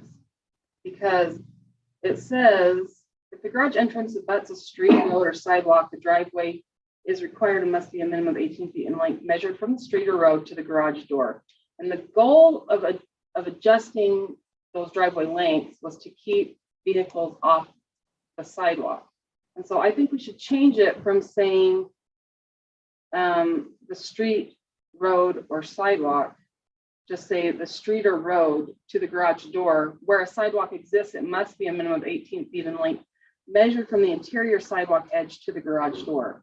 So that the driveway doesn't include the sidewalk length. And the park strip area. And the park strip area. Yeah, because that takes out like 8 feet or something right there. So that if a sidewalk exists, that 18 feet has to be between the interior sidewalk edge and the garage door. Parking space. Right. D6B2. B2, it says, the applicant shall provide open space equal to or greater than 10% of the overall project area. Well, I have two issues with the landscape. One, on item number 1, where it talks about the children's play area, I think that's excellent that we've added that in there. But when I think of like huge developments that have, 50, 80 units, whatever, they got tons and tons of units. I feel like there should be something there that splits the play area into 2 areas, because it's required to be next to the dwelling units to provide good visibility to the play area. But when you have a huge development, I mean, Vineyard's an example. I feel like you should probably have 2 play areas. You know what I'm saying? If it's supposed to be located in proximity to the units for visibility, you probably want to have, depending on the size of the development, split that somehow. Which I didn't work up language for that, but that is an idea that I have. Okay, I'll tell you what I A little want. hairy to add. Yeah. I think that one is a little feel like hairy we to need add. leave that up to the developer. They can do a playground. They might do something else with their open space. I think that's something to be, cognizant of as they come in for a review. It's a big area, a big development that the play areas, sometimes you don't want your children playing a half a block away or 3/4 of a block away. Well, but. So I think, let me tell you the last thing I think that we could approve it with, that I would feel comfortable having it approved with, besides this whole list that I've given you, is on D6, B2, I think 10% is grossly inadequate. I've called other cities. I mean, Nibley just had a development done by Visionary Homes where they required 40% open space and the developer complied. And so I feel like we're doing our residents a disservice to require 10%. I mean, we look at Gateway Development and that's a multifamily high development and all they're required is 10% of open space. Like that is not enough. It's not enough. I feel like based on our density, this is something that we can send back to the Planning Commission to look at, but I feel like we need to set a more reasonable baseline and ask the Planning Commission to consider looking at something that's proportional to the density.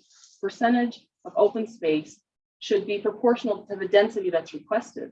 Because when you look through other cities' codes, I've seen that done, and I guess I can say that now because it's an open meeting. I'm the one who wanted that sent out to all of you, the extra packet information. But we had Because- to read it very quickly. Yeah, just so but you know. have to read it Like, very I quickly read it to in kind of 5 get, minutes, to get a so. taste for what it presented. And I think that's something that Providence should really consider adopting because, you know, the concept of doing a fee in lieu, proportional open space to density, that's something that could really benefit Providence, you know, making those fine-tune adjustments to our open space because 10% is just inadequate. And I would be comfortable saying 25% of the blanket to approve what we have so far, but I really do want that piece we looked at by the Planning Commission, the open space area. So you're adding the detail to the motion. I would, Which is on the table being discussed. You're enumerating it. And this is something you want to send back to the planning. no, I want to approve this with a change to that percentage, and I would feel comfortable with 25%. And then I would like them to look at it in its reapproved state and look at that open space.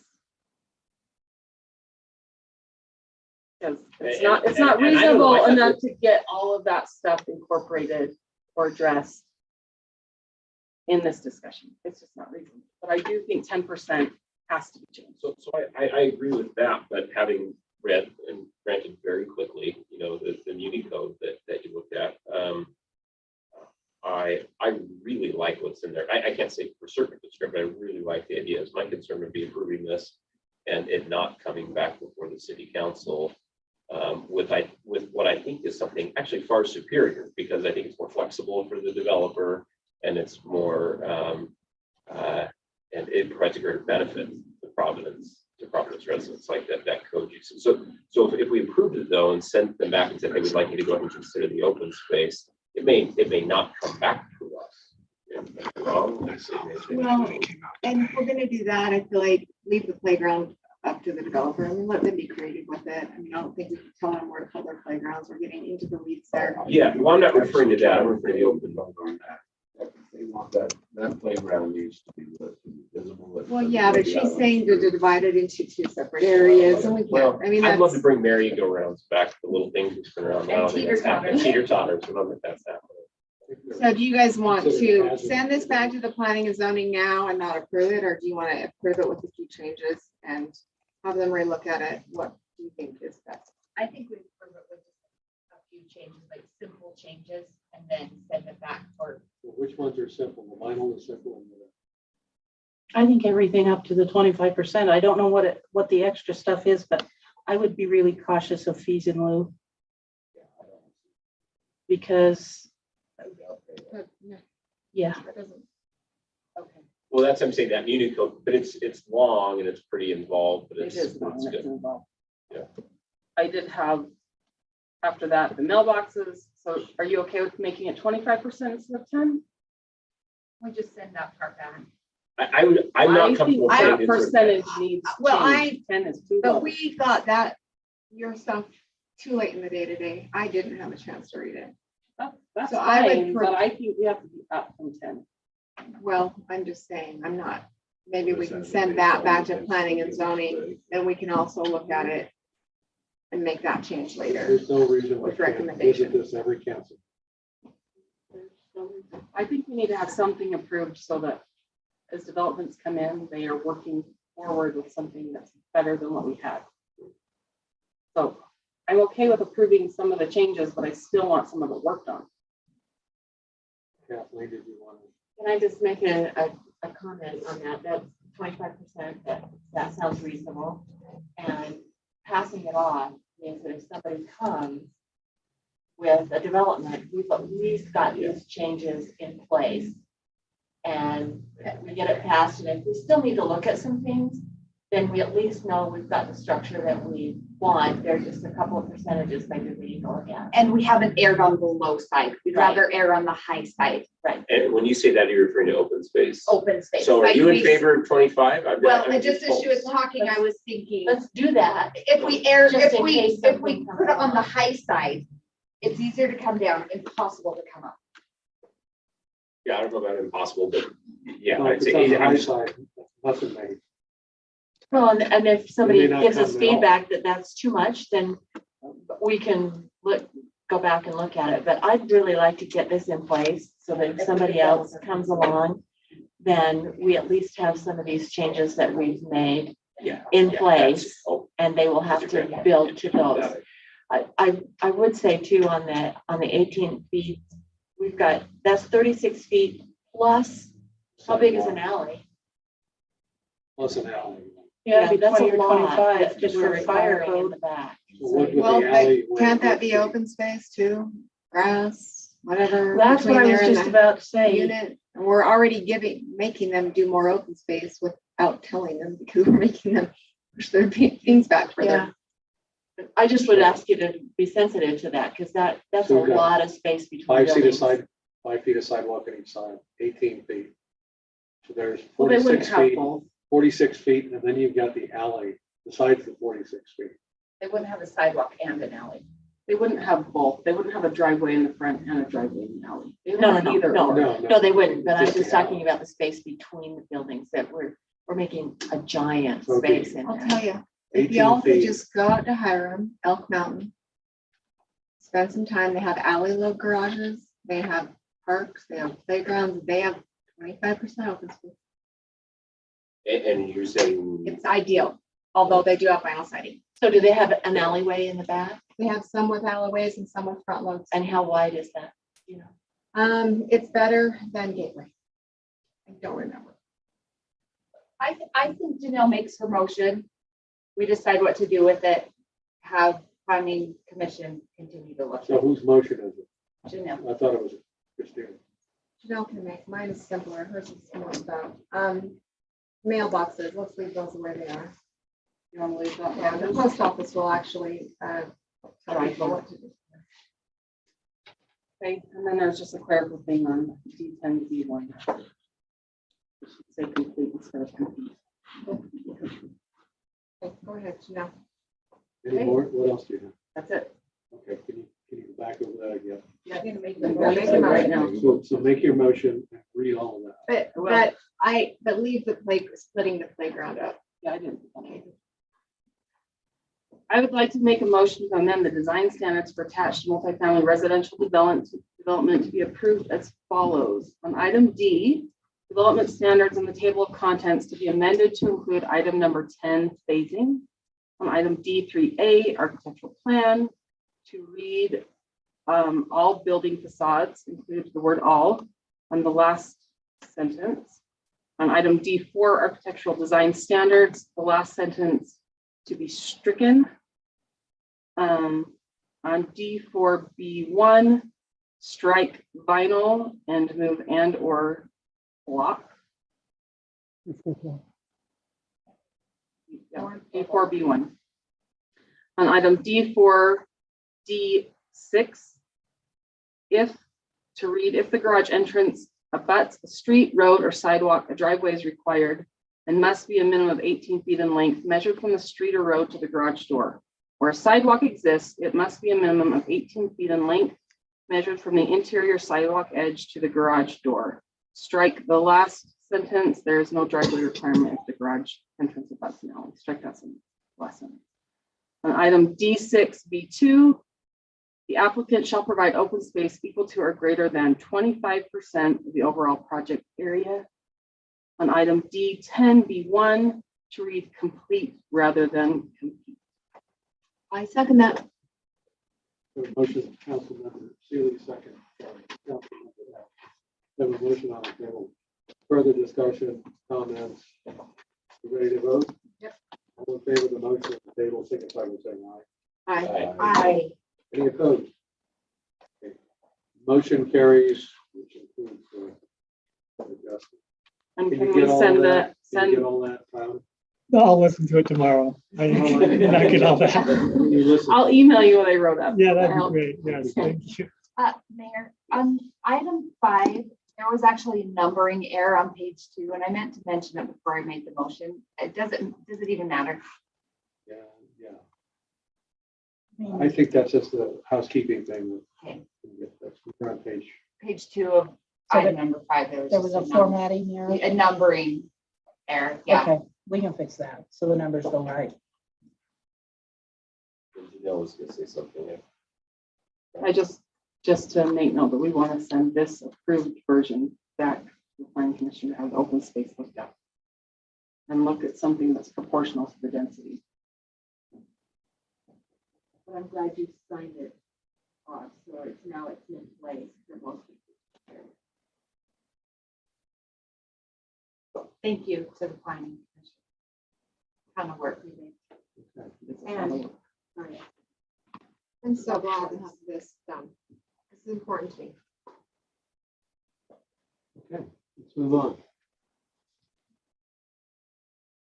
That ain't coming up on the item number 7, council discussion on annexation zoning assignments on zoning map. City council will discuss city's plans and processes for annexation, zoning assignments, and the city zoning map. We had a request from 2 council members to have a discussion about this. But I'd like to do is ask Ryan to introduce this topic, kind of a broad 10,000 feet level, and then we can drill down to some specifics, if that works, Ryan. Sure. And I'm going to step out. All right. Well, he's giving me the floor and he's stepping off. So we'll give him a second and I'll go in every direction I want, I suppose. Then he won't rein me in. Sorry. No. So at this point, some of these that were brought up and there's a few different things to talk about. But keep in mind, as we look at the 10,000, 30,000 foot view of a master plan, and annexation policy, the annexation policy plan, I mean, by the end of this year, we probably don't have anything else to annex. So we probably fulfilled whatever we're going to annex. So at that point, we probably have a few remaining parcels, but very little. And so at that point, the council that's probably elected will probably have the ability to choose what those come in as zoning wise, because there won't be very many. We're just to the point. Now, boundary line adjustment will be a different thing. We may have different boundary line adjustments as things build out. But generally speaking, our annexations are few left. Zoning assignments, if this is associated with a general plan, I know that there is some parcels that have been brought up that may not have the desired specification right now. But again, 3 members of the council that decide to vote to not allow a certain zone can prohibit that as it comes in or changes. So although you have a general plan, now oftentimes general plans and master plans, if that's what is discussed, because this is a really general topic, if it's general plans and master plans and we review them every 5 to 7 years or quicker if we can get all of ours done, if we're doing that, then we'll be in a constant review. But if you wait 20 years, then amendments to those is the patch to not having new plans every even 3 to 7 years. Different approaches. At this point, we're on track that we would have and complete our master plans and then continue through that. And so you would normally see less changes to those. So those master plans could at least have a 3 to 5 year time horizon for the staff to be able to accomplish. So if that's what that is. And then the zoning map that I think comes out of the general plan. So I don't know whether you heard that, Mayor, but I think that's what we talked about. And this is a generic one. If there's specifics, a lot of this, the specifics of these, if we want to send something back for planning commission to review, then that would be appropriate if we can narrow that down. So this is a discussion item, but I want to start at the top and then open the floor for discussion. Council members want to talk. Is it from Are you or Carrie? opening it? Yeah, It's yeah, for that's me. what I just said, open. It's open. You're going to open the it. floor.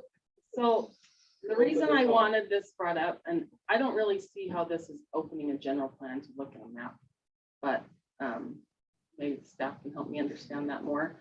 I really have an issue with a zone assignment on the annexation map, and I've talked to several of you about this, but mixed use at the end of Garden Drive, where 700 South has been restricted through legal action, 500 South empties into a PUD, private roads. Garden Drive is on the CMPO, but I just think it's a bad place for mixed use because there's a required percentage of retail and business space in the middle of a neighborhood. And I really feel like it should be changed to a different zone that does not require businesses to be placed there. And I realize that it's a land use issue and it's something that the planning commission would have to have a public hearing on, and they'd have to look at that. But I feel like it's worth sending back to have that parcel readjusted because I just don't think it's So do we just send that back to planning and zoning? Planning, I mean, is that what we recommend tonight to? part of my concern is because it goes, my understanding of how an annexation works, and tell me if I'm wrong, that they get the zone that's on the map unless they ask for something else. If they apply for the zone that is on the general plan, then the public hearing has already been held. If they apply for a zone other than, because the general plan would have had the public hearing. So if you amend the general plan, that comes back to a public hearing. So to change that, but at that point, the public hearings have been had at the general plan level, rather than, and that's why it's a general plan discussion if you are going back and changing it that way in the map, because that's where the public hearings were held. But if it's different than that, then it comes through a public hearing process. That doesn't mean it doesn't still come through a process, and it doesn't automatically get that, because that will be the vote of the council to get what the zone designation is. But the public hearing isn't held. So if they came in and they wanted to annex in, that could be one of our conditions that we say we will annex you in if you agree to this zone Yes. that we choose. Yeah. Yes. Yes. You can choose that. Yes. Yes, we did do that. Now, no, it does. It is a But then it's process that comes dependent on through. council members. It depends if you have your votes of the council, because it would require 3 votes of the council to do that. Well, it would, yeah, require 3 votes in way. Right. I mean, it's- Absolutely. Right. Right. That's the way it goes. Yeah. Right. So even if it's on the plan and they came in and wanted annexation and wanted that zone designation, you don't have to. You don't have to make it, but there is a kind of an accelerated path through, because you don't have to go through the public hearing process. So they say, oh, well, if I apply for what you've zoned it, what you've not zoned it, what you have envisioned it may be zoned, then I don't have to go through a public hearing process because it's been done. Yeah, and if I recall, and I'm pretty sure my memory serves me well on this particular issue, is regarding the general plan. I think we did receive some comments on that area when we were vetting the general plan. You were on the planning commission. It was on the planning commission. I seem to recall that people, it wasn't like it would be, when the actual application comes, we know that gets people out, but there definitely were people who noticed that previously. And But from the, my thing is this, like, if we're on the council and someone were to bring in mixed use, I'm sure it would get denied. But the neighbors see that on our annexation, and I can see where they're having a lot of anxiety because they don't understand what we're being told that we know, that we don't have to approve it. In their mind, they're looking at it and it's mixed use. Well, can I give some history? This parcel of property, Scarlett knows it too. This goes back. I think there was a reason, and it just wasn't out of the blue, that the planning commission at the time made a decision to assign a mixed use zone to this. Directly to the west is Millville. And it's commercial highway district. And it's owned by Utah State, and it's in Millville because the property owner petitioned for it to be in Millville.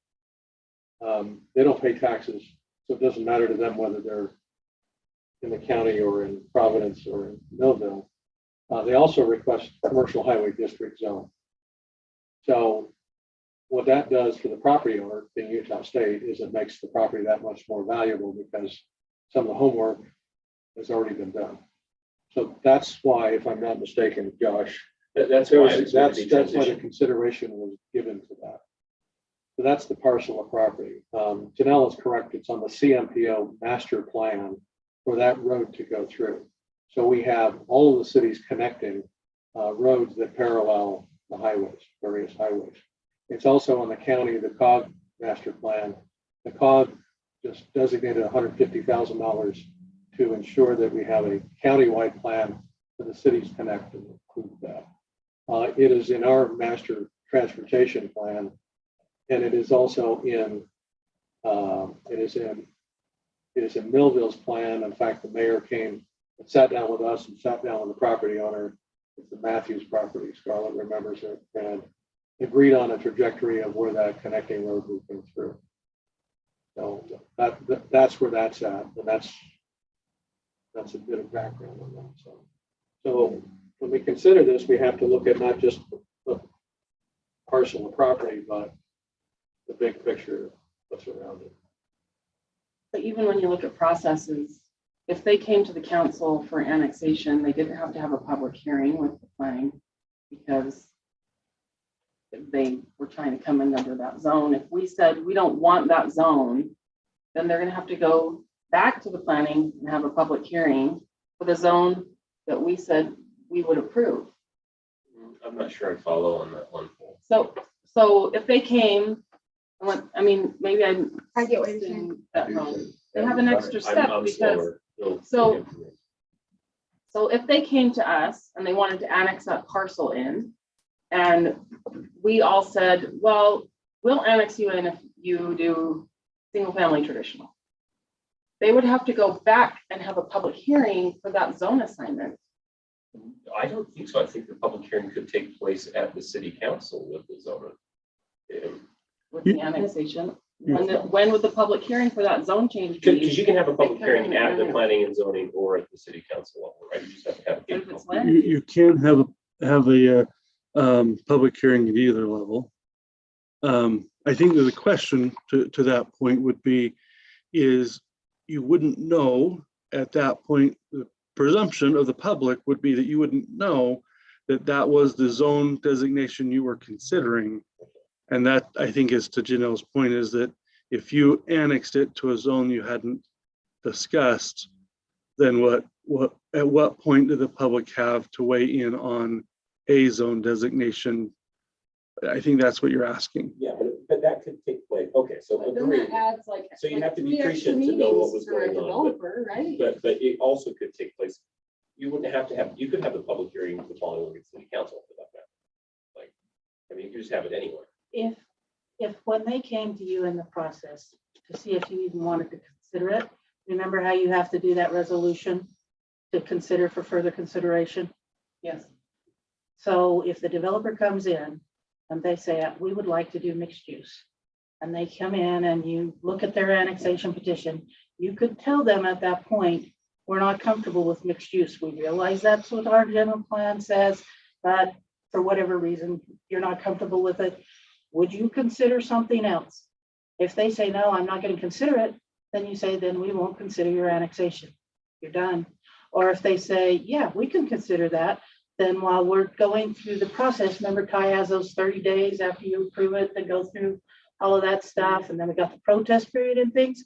So then during that point in time, so if you said, we don't want, we're not comfortable with mixed use, but we would do multifamily medium or whatever it is, then during that time, we could hold the public hearing with Planning Commission and get their recommendation on whatever zone you talk to them about at the point of further consideration. And then when it comes time for you to hold your, They would have to agree to that zone designation that we recommended, right? To go through it as a property owner. they They'd have to could. say, okay, I'll do a public hearing for multifamily. or they whatever. could say, never mind, I'm not interested. They could They say have to yes. sign off on the zone before it goes to a public. The actual property owner. Yeah, they would have to be interested in going to that new zone, that different zone. And if it's right now, I'm sure they would jump at it because they really don't want mixed use, they want higher density. So I don't know that the people that are so worried are gonna be happy with what they get. But anyway, all I'm explaining is that through the process, you've got plenty of time to have a conversation with the developer in a public meeting, to voice your concerns about that particular zone, ask them if they would consider a different one. And at that point, you could either say, no, we're not going to consider your annexation, or yes, we'll consider it, but we really want you to do this other zone. Then we can hold the public hearing through the Planning Commission. They can make their recommendation. And when it comes back at time for City Council to act and hold their public hearing, then you would be talking about the multifamily zone instead of the mixed use zone or the single family zone, whatever it is. So there is time to do all that without going through the process of opening the general plan. Because unfortunately that map is part of the land use element of the general plan. And so to do that, you follow the steps of the general plan amendment, which are not difficult, we can do them, but you can achieve the same goal that you want. But you can also leave that open, because if for some reason Millville did start to develop commercially, and the difference between Millville's zoning and our general plan is that's actually zoned commercial in Millville. And then just to the south of that is zoned town center in Millville. That's right. It's not planned, it's zoned. And so if they all of a sudden started growing before somebody comes in and does those 10 acres, and all of a sudden it makes more sense to do something with mixed use, then you still have that option. But you can do it either way. Yeah, and I appreciate There's you bringing that time. up, because that was what, I mean, I was part of that in planning and zoning. That was a piece of land that was discussed frequently, and it was, several meetings actually, and debated and put away. But we did it in mind with what Millville was going to look like, and Scarlett's right. That area, at least in the 10-year horizon, looks very, very different today with Millville. So, and the residents of Providence cannot control what Millville does over there. Like, we don't have any say in how they want to develop their land there. So Sure, we also have a second parcel though that's zoned mixed use that's closer to that property line on our annexation plan. It's actually more than one mixed use parcel. There's two mixed use parcels there.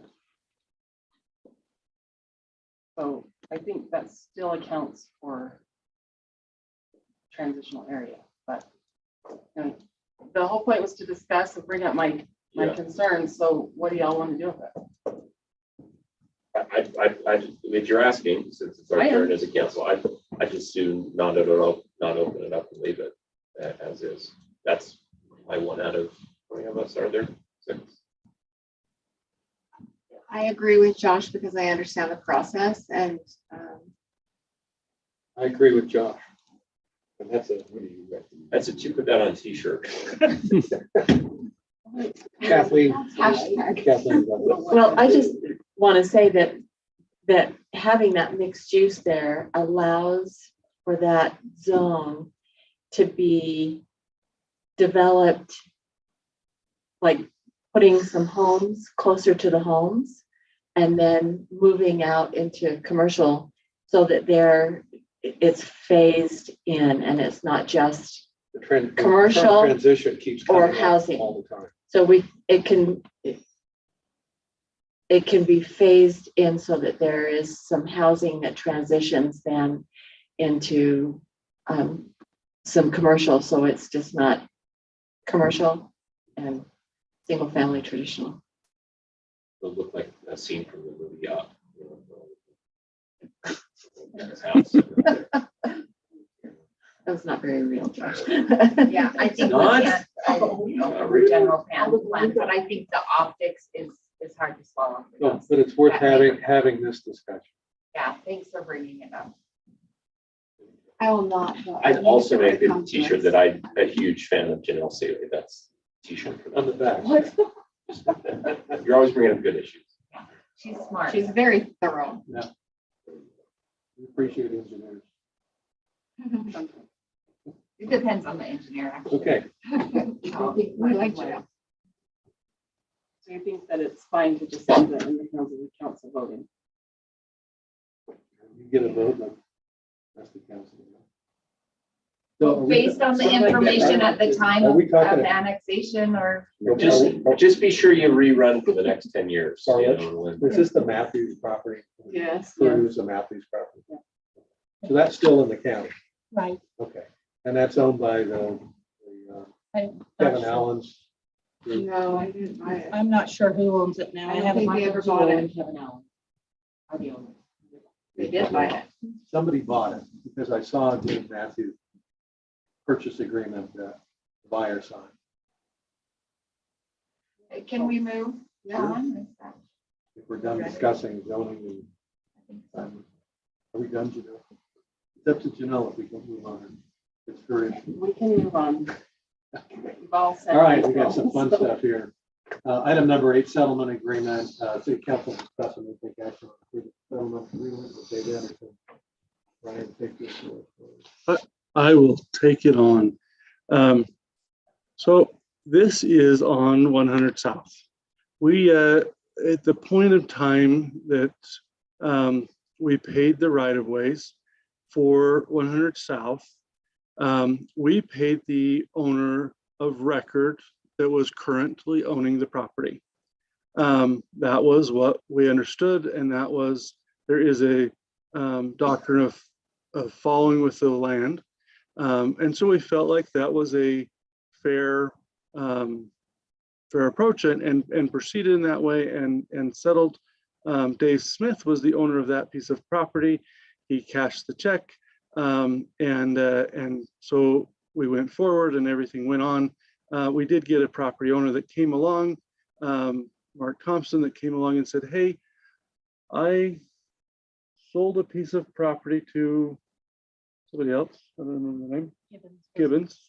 Jeff Gibbons. Is that right? Gibson. Good start. So he says, I sold a piece of property. I have an agreement. I'm supposed to get paid for that right of way and not him.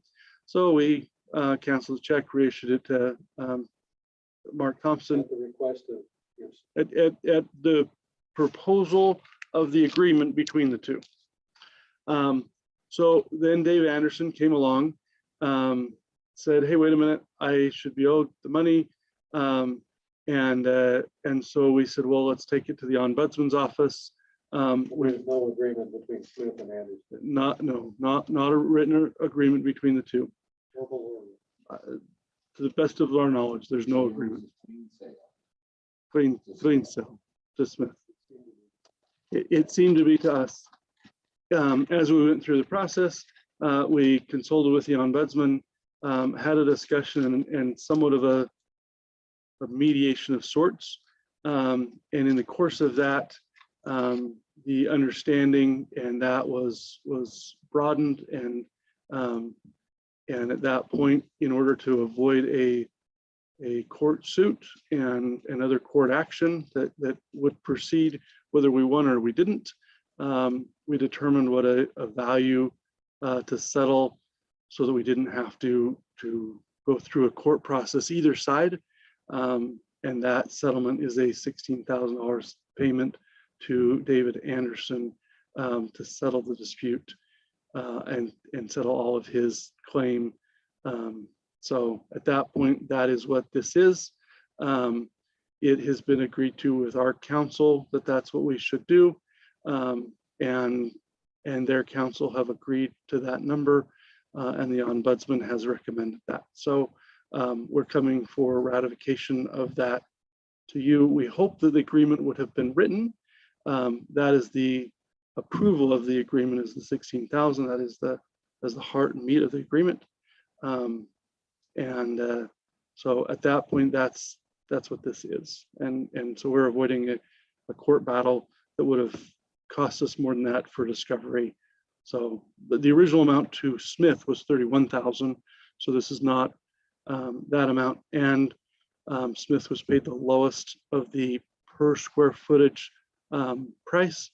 And so if we calculated it, this amount probably would have put us in the same ballpark as we paid the others. So, yeah, but that's what it is.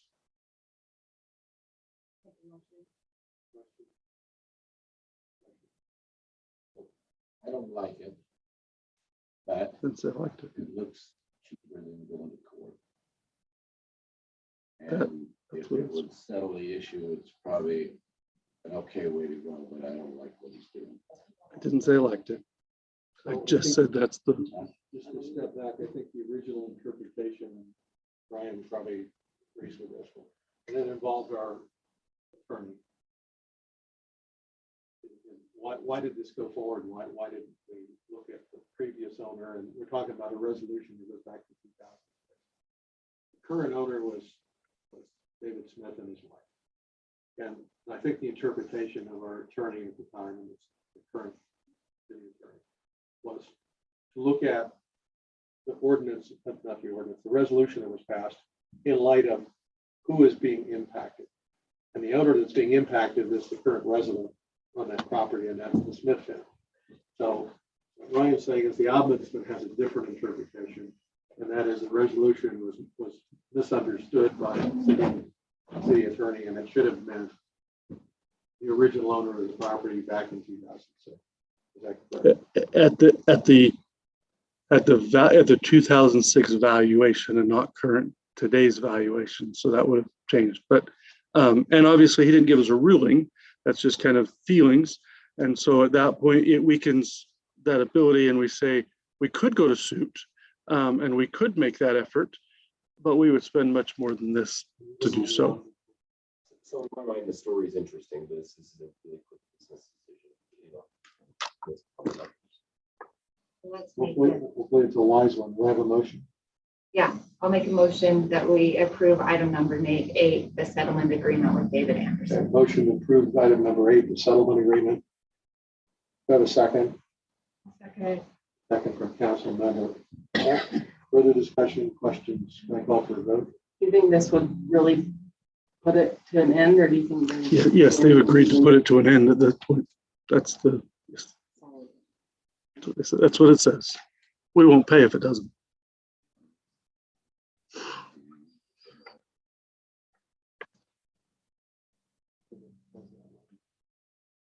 It will when it's drafted, and that's what would be required in it. That was the agreement.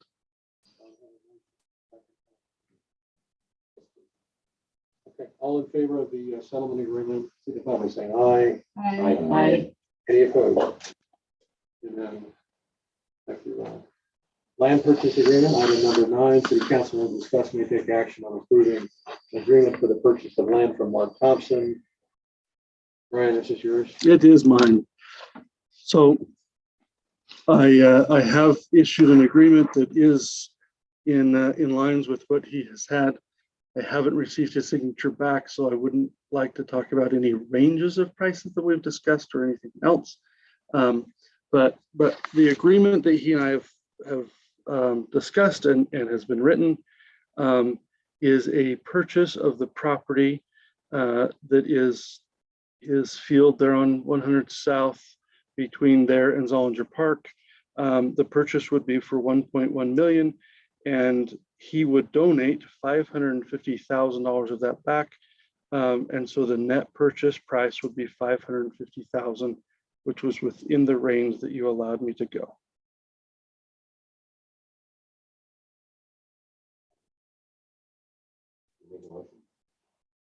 There are some details to that purchase agreement. There are some details, and I'd be happy to read those details. I will read those to you. Sure. Number one, a letter from the city recognizing the donation portion, including a copy of the appraisal and signatures on the appropriate IRS form. Two, a 6-foot chain link fence around the Thompson property with white privacy slats, including which borders the purchased property. The fence to be installed with a 16-inch concrete base. Number three, irrigation water for the remaining Thompson property to be delivered to the northeast corner of the remaining property. Four, Thompson will remove and keep railroad ties and panel fence after a 15-day notice to remove. Number five, Thompson will have access to use the property for animal grazing at no cost to keep the weeds down until the city begins construction of the property. Number six, appropriate consideration will be given to a form of recognition of the gift, which might include naming of the park or some portion of it after the prior owners. That seems to be a reasonable request. What's the cost of the fence roughly? Do we estimate? So we can move the fence we have currently between the chain link fence we have currently between Zollinger Park and the property, and could utilize some of that. I don't have an estimate of the exact cost. So, but I would, it's chain link. Right. It's chain link with slats. And the irrigation part, just clarification, is there? So there's a ditch that There's a ditch. We have to yeah. maintain that ditch? Or No, we would just pipe from that property over. He just needs it. Instead, it's not currently delivered to, now we would get the water rights associated with the piece of property we are purchasing, but yes, it does have the water rights that is included. That's part of a standard real estate purchase contract. It's Blacksmith Fork. So we would deliver that and would have an easement so that water could be delivered. The remaining shares he has for the house parcel, so that he could have some point of delivery so that he could water using the remaining shares he has that are belonging to the house property.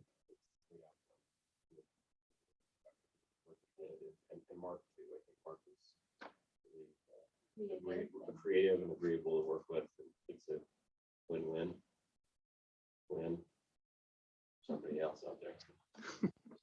I hope it will be.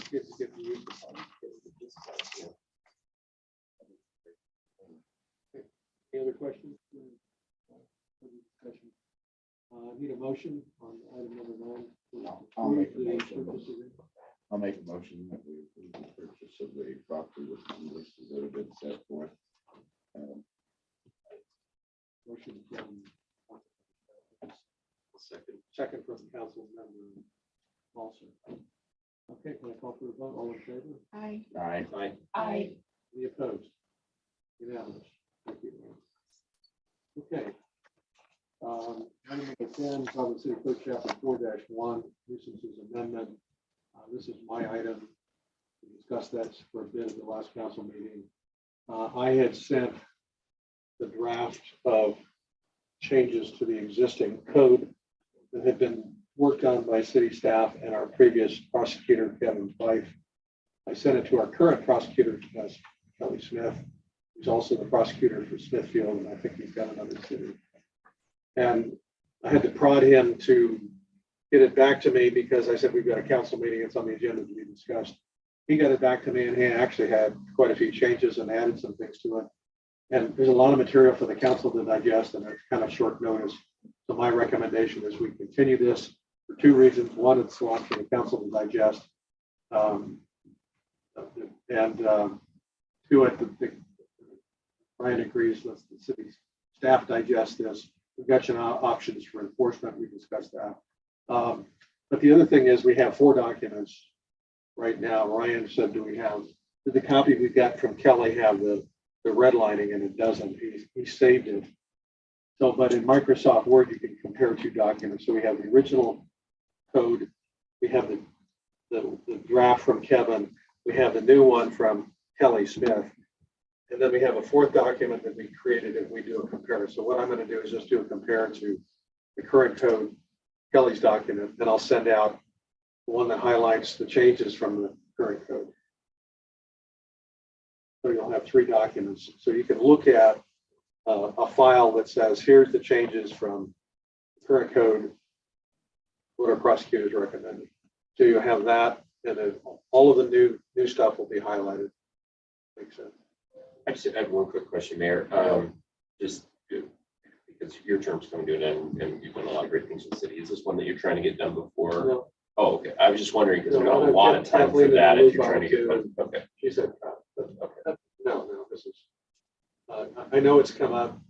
Brian has looked to hire someone who does code enforcement, and we've had some job requirements, and the applicants we got turned up somewhat wanting. We've had the intention of updating this part of the city code for quite a while. But it was kind of continued on all these things happening. The input from our current prosecutor, input from city staff, and also hiring someone who does code enforcement. So no, it's not. I just said I'd do some homework. And what I did is I summarized what other cities have and how they're handling. I agree with you, Mayor. I think this is going to take a lot of work because I see some things in here that are concerning to me, and I would certainly like to have more time to work with it. All right, well, let the city staff take a shot at it. I'll make a motion that we continue item number 10, PCC chapter 4-1 nuisance amendment. A motion to continue item 10, the changes to the nuisance amendment. Second from Councilmember Kurt. Motion from Councilmember Seeley. I have a second. All in favor of continuing this item? Aye. Aye. Any opposed? Okay, move on. Item number 11, resolution 033-2021, certification of authorized individuals, Providence City Council consider to maintain dog actions. On a resolution authorizing Ryan Snow and the city recorder Tyler Cameron to act on behalf of Providence City PTIF accounts. PTIF is Public Treasurer's Investment Fund, the state treasurer. Ryan, you want to give us who's currently authorized right now of record? Natalie and Ty were. But this is more of a administration of the account. So it allows, so at this point, I have certain authorizations, but this would allow that one more piece of the ability to be able to do. Ty has that. So we just wanted to back each other up. So Ty has authorization. So it's just adding me and Ty onto there.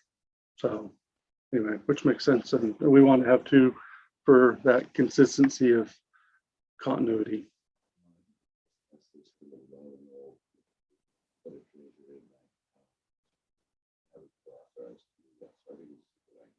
So, yeah. That's what it is. And Ty can talk more about it. He drafted the whole ordinance. You have any more to say? The resolution comes straight from the state. So it was already pre-made by them. I just included our names. Like Ryan said, I was already included, but the resolution calls for 2 people. I'm just being cautious, make sure my name's on there for authorization to make movements within the accounts.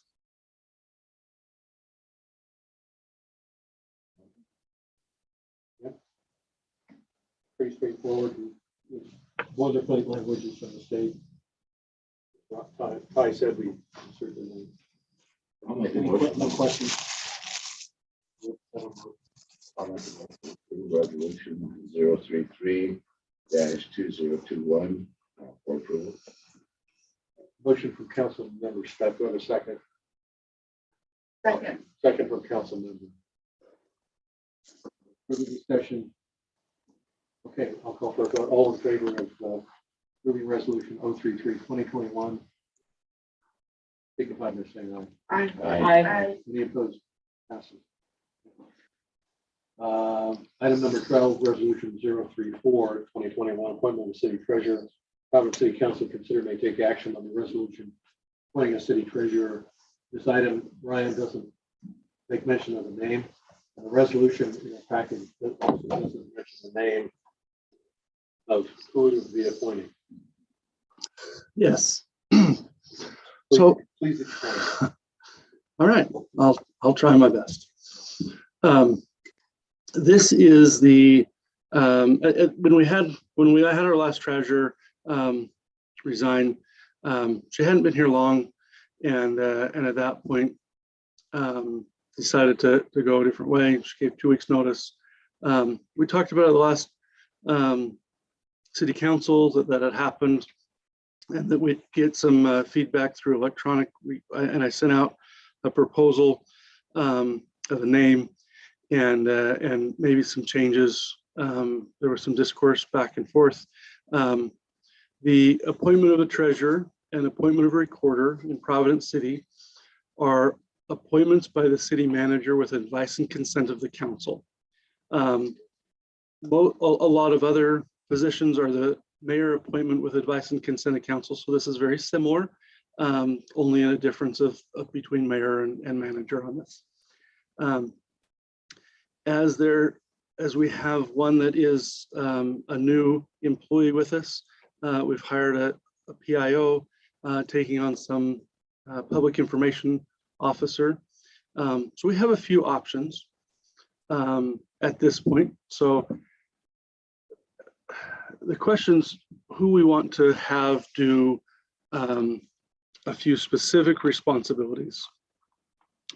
And those specific responsibilities include making sure that the the checks get deposited within 3 days. It is making sure that they sign all the checks and verify that there's money in the account to sign the checks. And now that I'm thinking about it, watch the bonds. That's true. And make sure that that the appropriate transfers are done within the bank accounts. So watch the transfers of the bank accounts.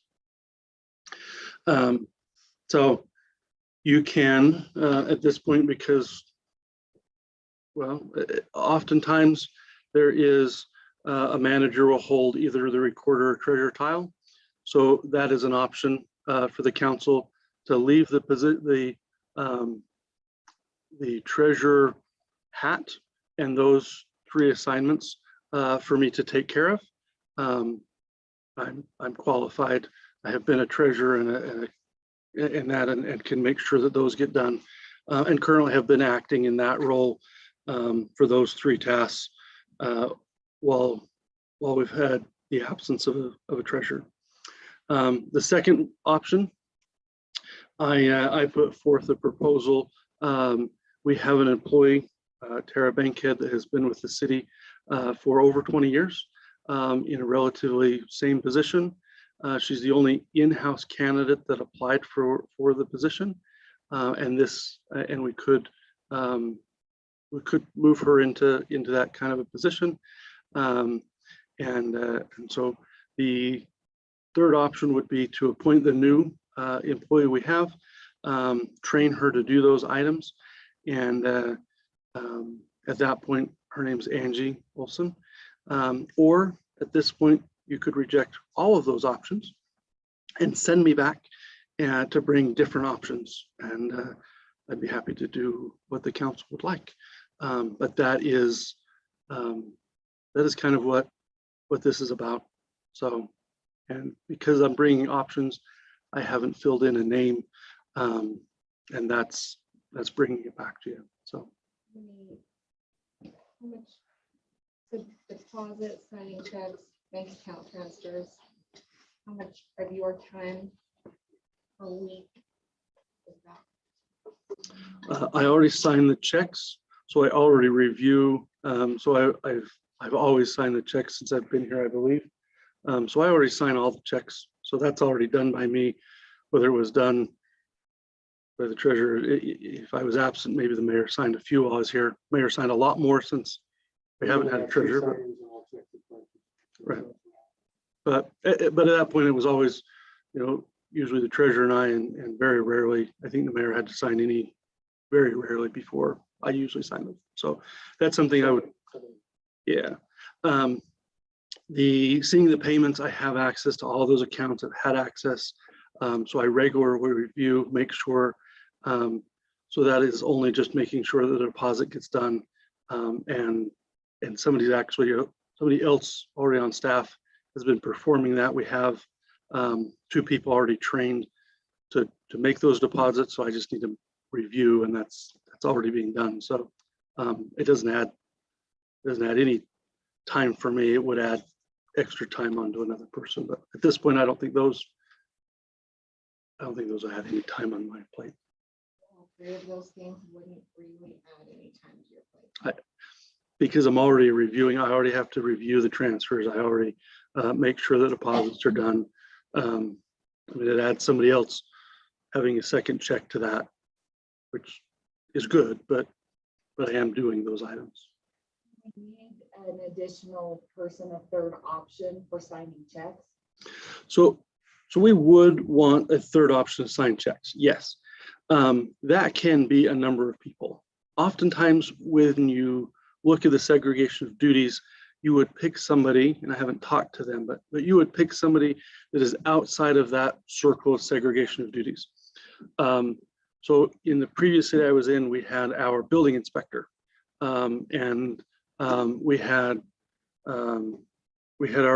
a few different ones that could sign them outside of the finance role. So Rob would be one that could sit as signing checks.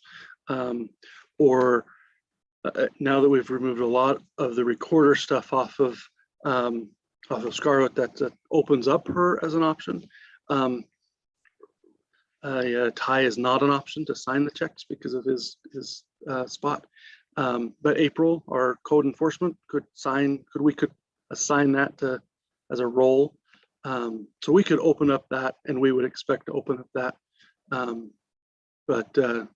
So yeah, we would need more than 2. We would open that up, but if we do that, it would open up to somebody not inside of the finance roles that way. So Signing your checks, is that at a certain time you pretty much process those checks, or you scatter it out? So if we had Rob come in, he'd have to come in 2 or 3 times a day to sign a check, or? No, it would be 2 or 3 times a month. So, and Diane prints and prepares the checks. So Diane is in the office and would know who her options were signing the other check item.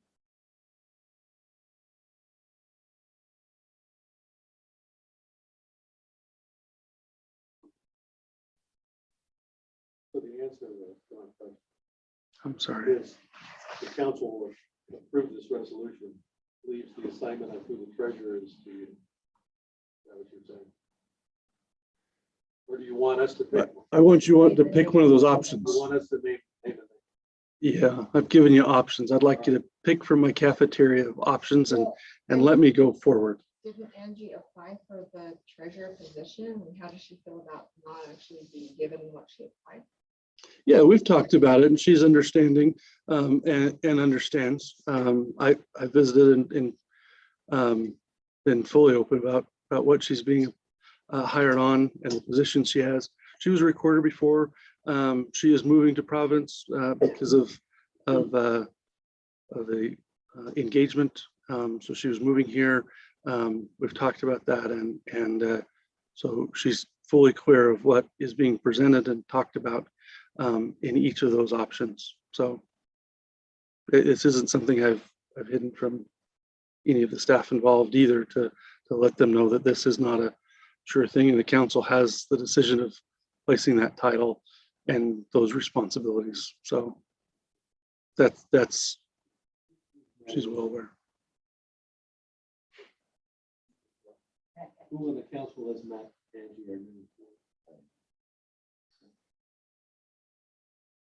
You've met her. Well, I've met her. I'm- You're in the office more. But I don't get the So vote. the assignment needs to be made so that there's someone in that position. The title needs to be held. The title needs to be held by someone. That's true. And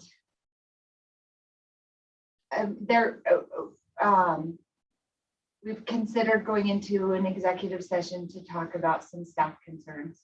If there are staff concerns, that would be best held in an executive session. If we're going to talk about the character of an individual, then that's where we do that. I would suggest we do that. I have one more question before in regards to salaries. Are you paying Angie as if she were the treasurer?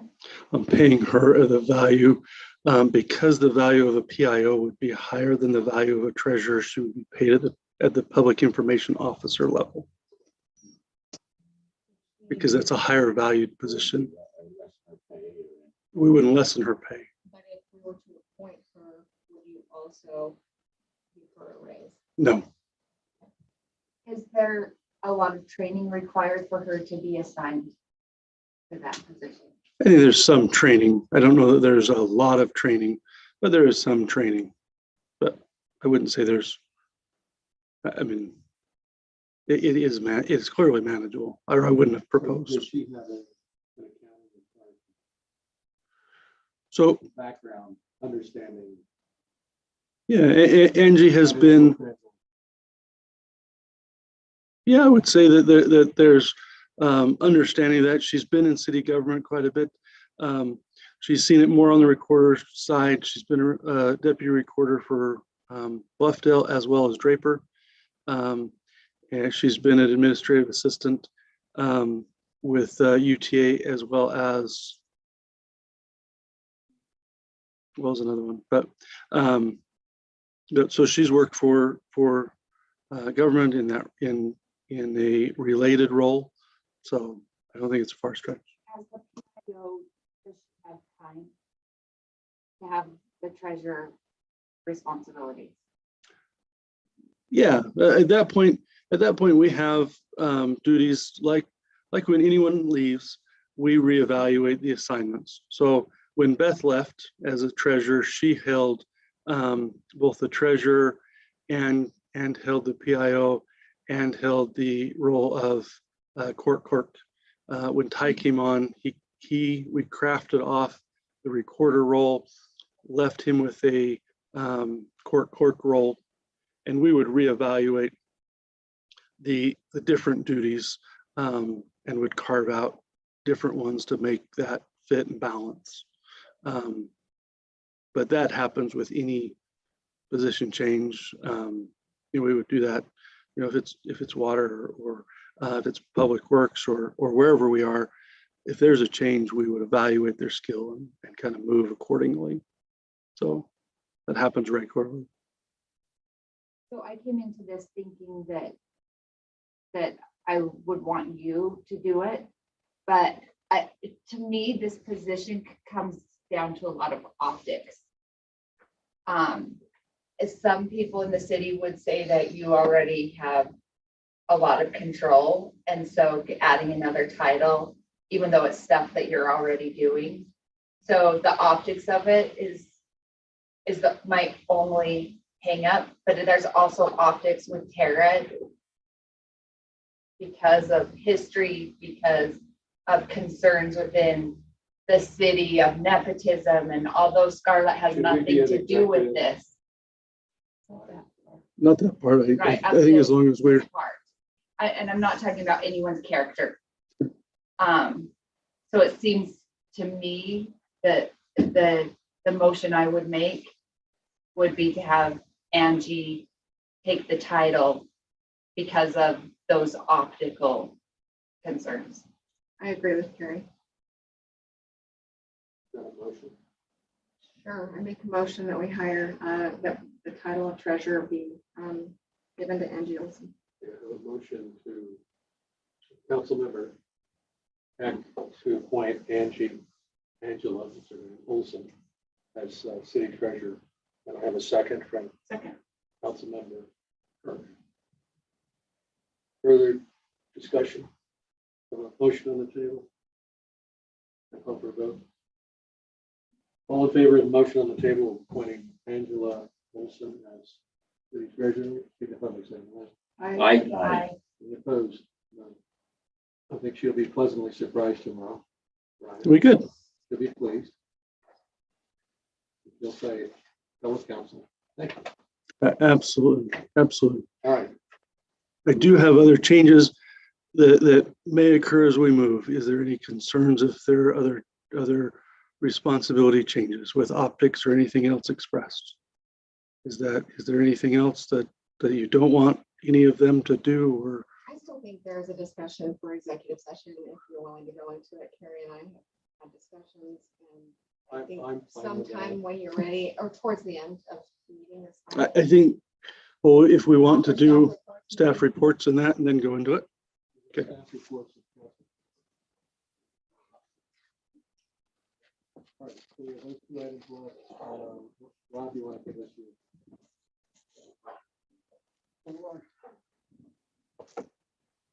A lot of the storm. I think everybody's understanding why I'm not a huge fan of Park Street trees. But I'll try not to elaborate too much on that because I think everybody knows where I stand on Park Strip trees. If it's the right Park Strip with the right trees, they're okay, but overall, I'm not a fan of Park Strip trees. They cause us a lot of grief, stress, and work problems. But that aside, we've handled it. We had a lot of people on the detail at 3:34 a.m. that morning. And you're throwing snowplows on in a hurry. And we dealt with a lot of essential services immediately. A lot of people don't quite understand that, and they wonder where's Providence City staff. Well, we're quite often dealing with things related to safety and access. So power poles, road closures, and moving trees and such out of the roadways.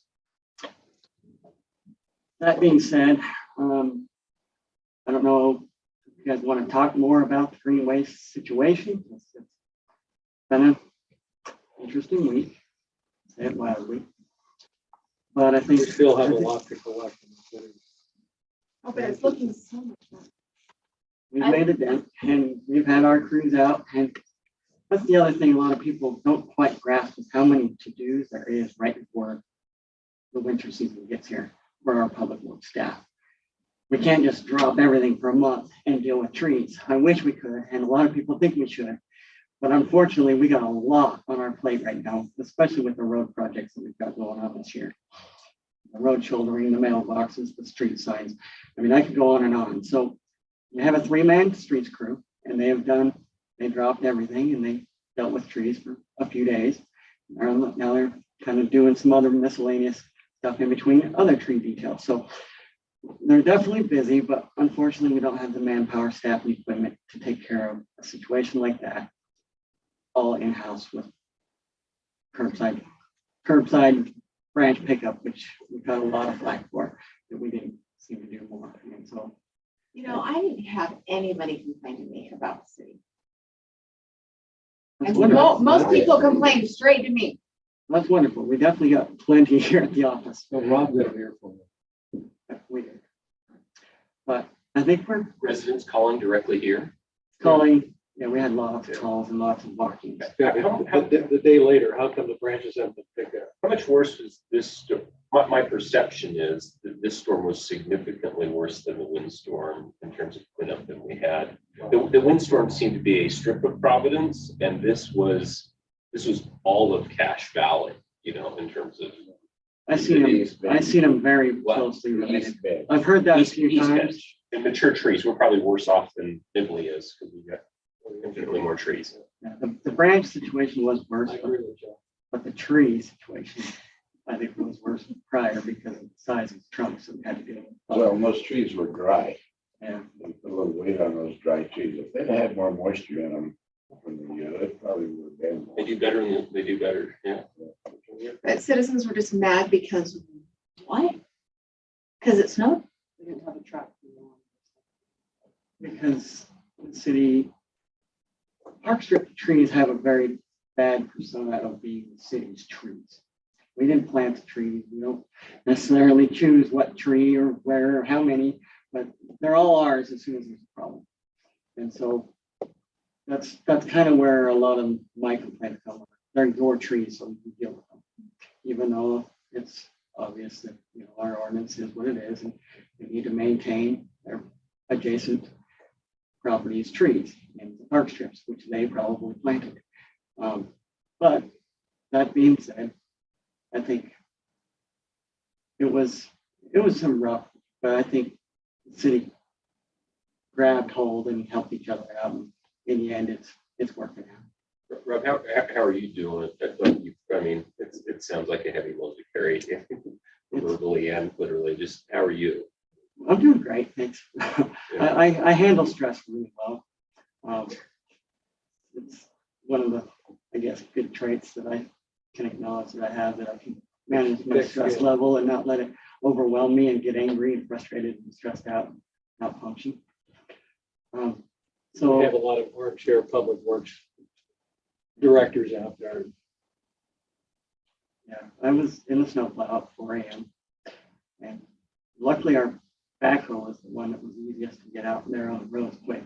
Because it's got quick release, quick couplers that you can throw it on. We only had one plow that was suited up for that storm, and its batteries were dead at 4 in the morning, so it wasn't quite ready to go. And so the backhoe was a quick answer, and so I hit the dugways real quick. But that has the nice advantage of its up and down plow abilities, and I was able to shake a lot of snow out of the trees and probably salvage a lot of branches.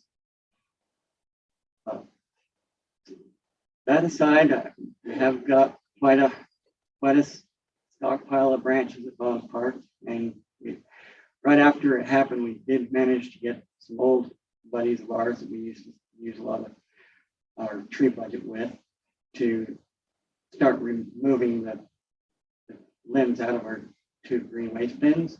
And so we were going to get them, empty 3 to 4 times a day, almost immediately after the storm. And I thought, and I was optimistically hopeful that was going to be sufficient. Proved not to be. As soon as there's a small pile that we can't quite keep up on or remove in a fast forward way, that grew like wildfire. And it was almost pointless to try to stop it. So we did what we could, as the best we could, and luckily these debris service, he really bailed us out of a jam. So kudos to both TLC and these debris for helping us out. Would it ever make sense? I know there was some, chatter around a chipper at some point in Logan's or something. Would it ever make any sense for Providence to do that? So just a chip tree takes up so much less space than those branches. I mean, can you even imagine, how much more we could get a greenway spin or something? Mulching it in a larger scale size chipper is not a bad idea to look into, and I'm not opposed to what that equipment really entails to store, maintain, and purchase cost wise. Obviously, it takes manpower and time, which is It takes manpower and time, but I think from the bills that we're seeing, it seems like that if we penciled that out, that could be a worthwhile investment. because the chipper we have is too small, right? correct. I mean, and manpower is. So it's manually fed. Yeah. The So chipper we have will be 6 inch. Logan City has one. They're about ready to replace with one that's $850,000. It's Yeah, not that's- portable. But They the can- one we have will do 6 inches around. It'll do 6 inch branches, yes. One So at a that's pretty time. big. Manually fed. Yeah, does Manually, it- manually fed, and There's a lot of The other ones are 12-year-olds not that would gladly manual. load that chipper for you. they, Insurance policy might be expensive, but It's not an easy one. I mean, it's not hard to new. operate. it's a little hard. older, and it's got, it goes through teeth and things like that, so there's a maintenance factor. So if Rob's crew were using the chipper the city has, and instead of transporting all that to the landfill, it would take months to go through all of that we collected. It'd take a long time. It'd take a long time to move that amount of material. with our chip. I just don't understand. I mean, I understand how the dam broke. You know, a little spillover is Yeah. like permission to drop it off. But I don't understand how come it in a future disaster, we've had 2 this year, we can't tape it off and send people to the dump. I mean, it's already loaded up, but we have to do the manpower to reload, We gave And it a the valiant fortune. effort to do exactly that. and it just through wouldn't verbal- work. Through verbal and, most people understand that you don't just dump stuff on asphalt and run. And so it's like you said, it's, once you see something started and it can grow like wildfire, and it didn't take long for that little pile to become very big, very fast. And once it's very big, it's not really manageable. Stop So- people after hours and weekends. So That's what the Logan landfill didn't just have Providence people taking stuff. Every Well, city in again, Cache I went down there and yes, I had to wait, but I took my stuff down. I dumped my stuff. I waited in line. I don't think Providence City citizens should plan on hauling it to Vons Park and dumping it on the ground. And we as a city need to pay for that transfer down there. I mean, I'm they so have to with you. load it. It's on trailers and they may have to wait. Yeah, I had 40 vehicles ahead of me, but they ran you through in 30 minutes. And you can go down and dump your stuff. We're not their mothers. We don't clean up after them. Well, I struggle with, I don't want to be combative, but I struggle with this language because say we have to, we are the citizens. We are the residents. This isn't us Out of against. our pockets. It's their money. Right, You but know- all the other cities Well, came then why here don't we too. dump all our because- garbage? Now that's Because we a allow separate it. issue. That's a separate issue and an Yeah. important one. And I think all of us would say that's not right. So the That's not citizens fair. of Providence But we are have- paying for everyone to I don't dump. think you'd find anybody that would disagree with that. But you also have to go, I think we've had an extraordinary event and we also had several other cities that Hiram had said, bring your waste here, drop it off here, we need a spot. North Logan, drop it off here, we need a spot. Because with this magnitude of event, I think we have to not look at ourselves as us against the city, but we represent the residents who need to work with them. And personally, I found our pipeline text message response to them a little cold, a little chilly to touch with, like, hey, do this, not a problem. And so I think in an event like this, we need to do more. It's not our money. This is the residents' money. We provide a service to them. We definitely noticed the issue and the problem, the gravity of the situation. That's why I jumped on the D's to Breathe bandwagon as quick as I did in hope that we could, do more than nothing or the same, and hope that Logan's one trip a day was going to be sufficient and send everybody Yeah. away once it's full. Because 3 or 4 times a day, Yes. yes, it was a lot more than that, and people would have to be a little bit more patient or more willing to go to Logan or, just watch and Or cut up their watch and branches wait. and wait. But you know for what, a Rob, week. I think the residents, I mean, we haven't heard from yet, but I think they appreciate that. Like, I think they, I think the end of this, well, I mean, I think we need to run the math, the calculations on this, what makes sense. But the response is one that's community and customer centric. The community did do their part. We had people out gathering up the branches. I get, like, we're not going to pick up curbside. Can you only imagine if we picked up every stuff curbside? But so we said, hey, you do your part, we're going to try to do our part, and together we're going to make this work. And that looks like a partnership with city government rather than it's like, dude, you're on your own. It's your problem, So I have a kind of in between. I call it neighbors helping neighbors. And I talked to our property boundaries, 2 ward boundaries, talked about this. They got crews together. We had a Saturday morning and we got a lot done. I call it neighbors helping neighbors. This is really an extraordinary event. It's a lot to ask the city to jump in. There's only so much Rob and his crew and his equipment can do. There's only so much Logan landfill can handle all at once. We had a guy who borrowed a dump truck. He went to the landfill once. The rest of the times he went here, but there was some urgency also in getting getting as much done in the short period Should talk into the mic. short period of time as possible. And so that's what we did. So I saw a lot of, and our crew saw a lot of people helping other people. It's just like all hands on deck, bring a chainsaw, bring a trailer, you know, whatever. And we did whatever we had to do to get it done and get sidewalks cleared and branches that were dead down on the block sidewalks and walk roadways and things like that. So what I saw is a lot of good in people stepping up that day and before that and since then. The first few days after this event happened, Logan City landfill, it was bumper to bumper. And so since then, and after they got past that, they were able to organize it so people were getting in and out of there in 15 minutes. But it took some time and it took this crisis for them to figure out what's the best way to organize and get traffic and get people through and get it dropped off. That's what Logan City had dealt with when it first started. They've never been through this before.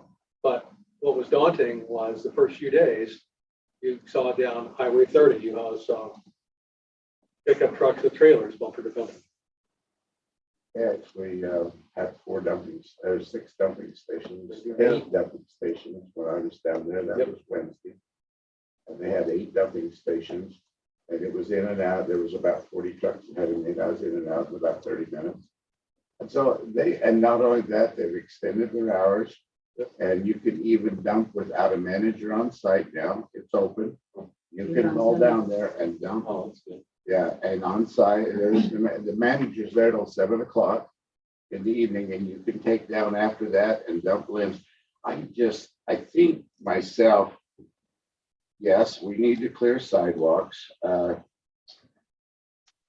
There's a certain amount that needs to be done, and I think Mayor's right. I'm in the ward where they came through with a big crew and cleaned sidewalks and cleared up things and had a certain day of service.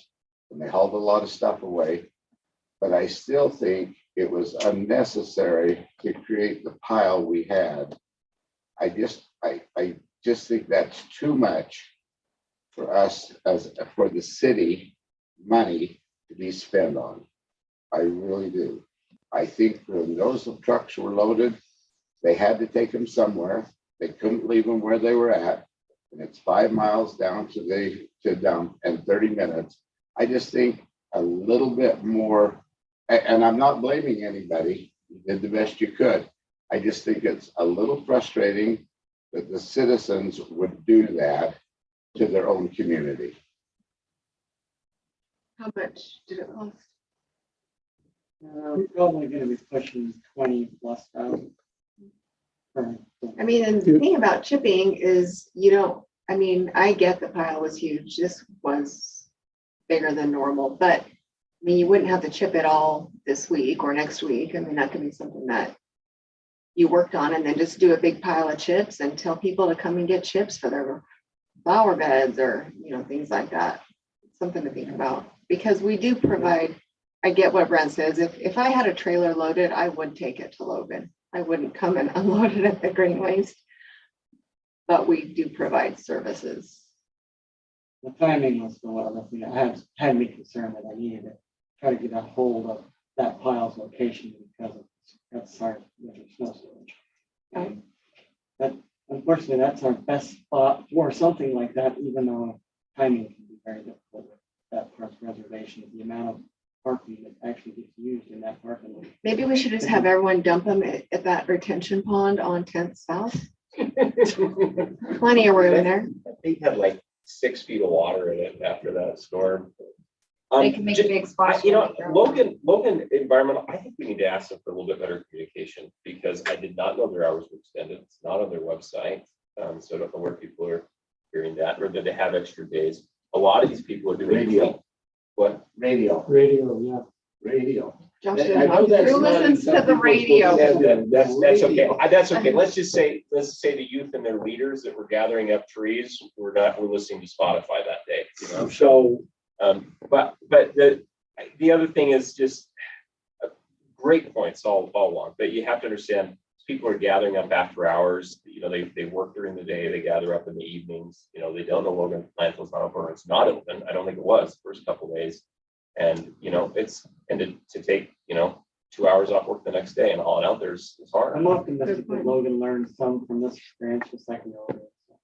And that's what you do. I call it notice, adjust, and evolve. So you notice what happened, you make some adjustments, and then you evolve it the next time you do it. So Solid Waste Advisory Board met this afternoon. Logan was there, the county was there, we had mayors there, we had the Logan City staff there. So this was an extraordinary event. It's not something anybody in any city had contingency plans to do. It's easy to Monday morning quarterback and I would have done this and done that. We talked about in the interim, we still have a crisis. They've got more than they can even handle right now, and they're going to be backed up for at least 3 weeks. Ryan and I have had the conversation. We're talking about what contingency plans, what equipment might we want to have in place. He's got to do a lot of pencil pushing to come up with. But everybody learned from this. Logan learned from it. We learned from it. Some cities have great big farmers fields in Nibley and Hiram, and they could dump their stuff. We're really landlocked in terms of where we can put stuff. And it's absolutely critical. We made a tough decision, spend a bunch of money to have these debris come in and pick stuff up, because otherwise, where was stuff going to go? That's the position we're in. So, Solid Waste Advisory Board will meet again, and then we're going to talk about what is our long-term plan, contingency plan for events like this, whether it's wind taking whole trees down or branches, because it is going to happen. So we agreed to have that discussion at some time in the future, but right now we have plans to clean up. There's still a lot to clean up all over the valley. That's what we're at. Some places actually lock their, once their bins are full, they lock it and send people to their dump. So we don't have that capability. Some of the cities had a yard and they can lock the gates and turn people away. We don't have any such thing.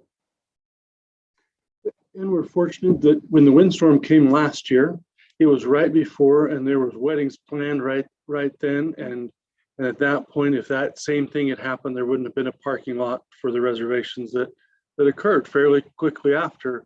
This occurred after that reservation ends. We didn't have a critical hole to that park and to try to get it ready for that Friday wedding.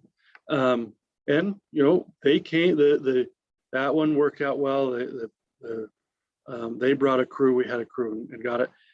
But this came at a time that we were fortunate that parking lot wasn't used yet, but we had to get it cleaned.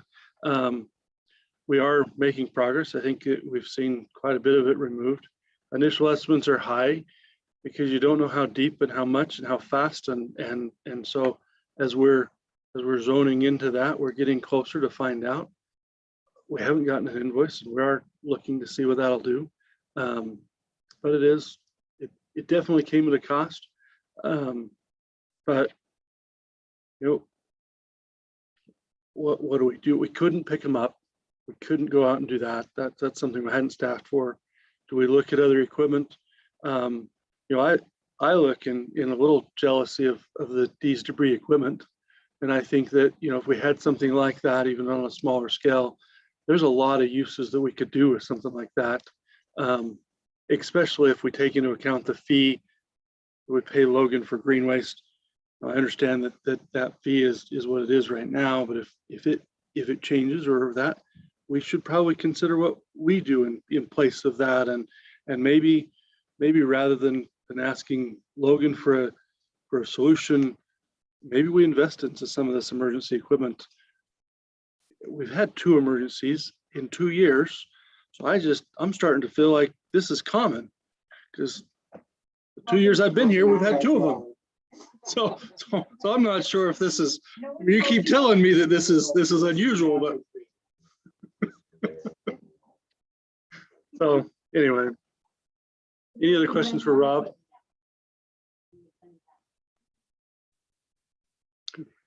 I'll let you, to Ryan's point, there might be some sense in interlocal agreement where we work with other cities and share resources in a case of an event like this. Thanks for all you do to support us on this. Thank you. for Thank what you. did. I drove down the 30s there right, well, it was snowing at 6 o'clock in the morning. And boy, it was really packed with trees. It didn't take you guys long to get those trees out of the way. I appreciate what you did. That was very good. Thanks, Ron. Very good. Thank you.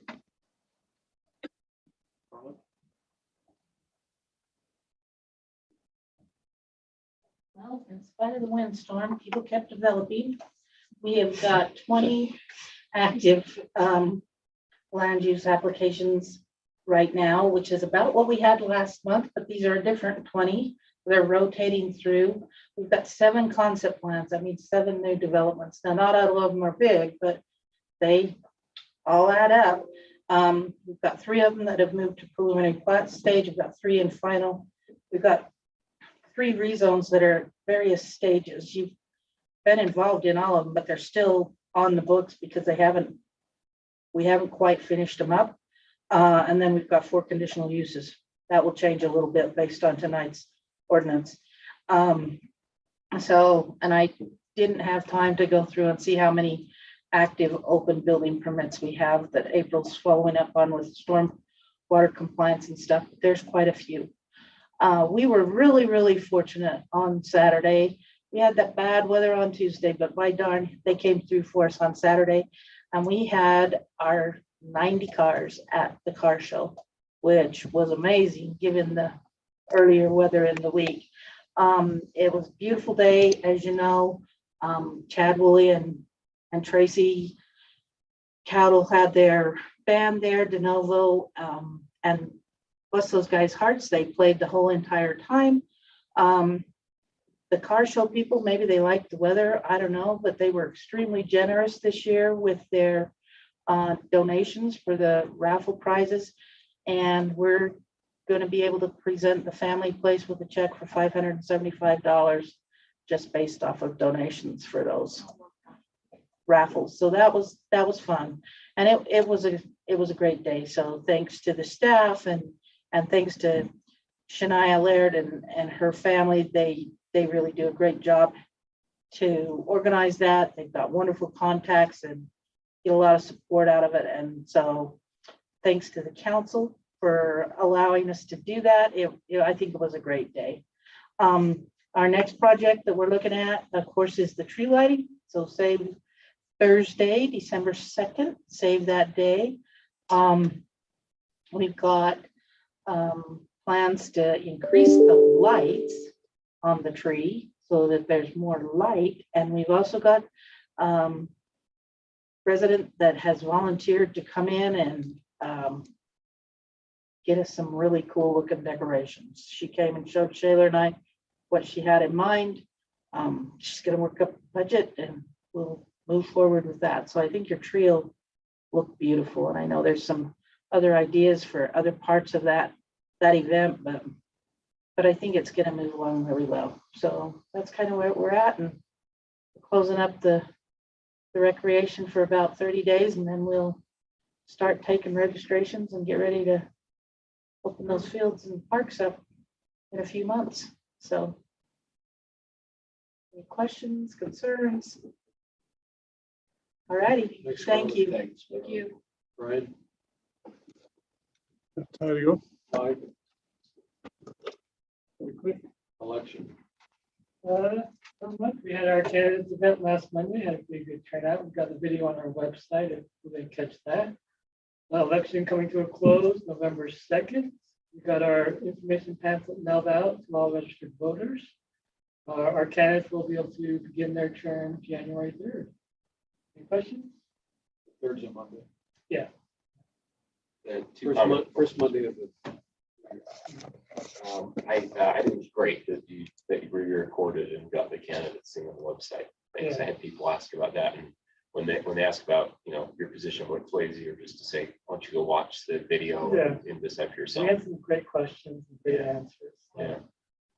The voter information packet, are we restricted when we can send that out? My only thought was, I got mine, I don't know what other people, I got mine quite a bit after I had submitted my ballots days previously, and I thought, boy, that would be really nice if people had that for the ballot. So I just wanted to ask about that timing for the next time we have one of these. Yeah, exactly. So we had issues. It was supposed to go out that Friday before that Monday. They had issues with the binding. They forgot that Monday was a a holiday, Columbus Day. And then we had that power outage on Tuesday, Okay. which was a huge deal. So some residents got Thursday, some got a Friday, and some got a Saturday. So maybe next time, are we able to start earlier? Yeah, oh, yeah, we have a time frame. Yeah, yeah, we don't have to- Come on, Josh. Yeah, definitely. I mean, we've looked at it for a couple of weeks and we're working with this group and they've had a few issues. Okay. They're fine, but that's definitely something to look forward to if we ever have a referendum. Thanks.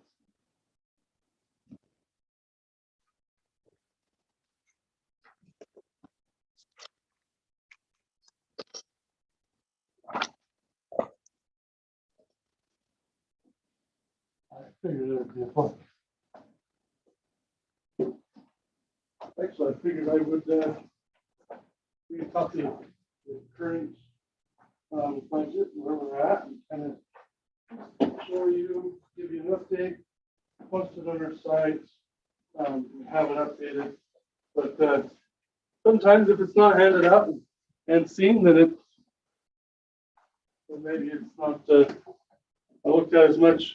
So I just kind of, just to show you on the first page, the prior year to date, and I would recommend that you compare prior year to date with current year to date to annual budget.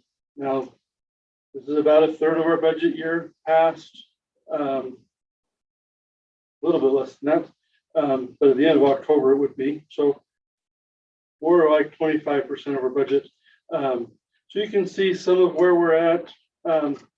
You'll see in the current one, our current net position is okay. I was hoping to at least get one visitor to watch me through. It's okay. It's okay. Ryan always reads us a bedtime story. So next time we talk budget. Anyway, you'll notice that the revenue in most areas is about that 25 to 30%. But taxes, property tax comes just one period during the year. And so your revenues will be shy in the time before property tax comes in, and then you have a peak and then it kind of goes down. So anyway, just bedtime reading for you, but I thought I'd bring it, and we don't always look at it and go over it, but I'm turning a new leaf and trying to help share. I'll be back to the question. Yeah, sure. I'm really.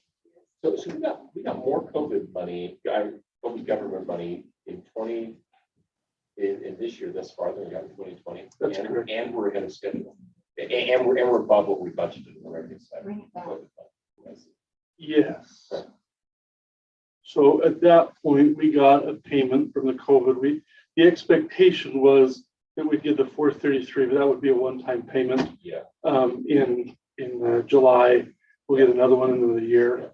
That is off of our ARP funds rather than the. And really high level, how are we using, like, 2 sentences, how are we using that? Or how did we? Broadband. Oh, okay. Okay. How's that? One word's great. Less bandwidth, yeah. Okay.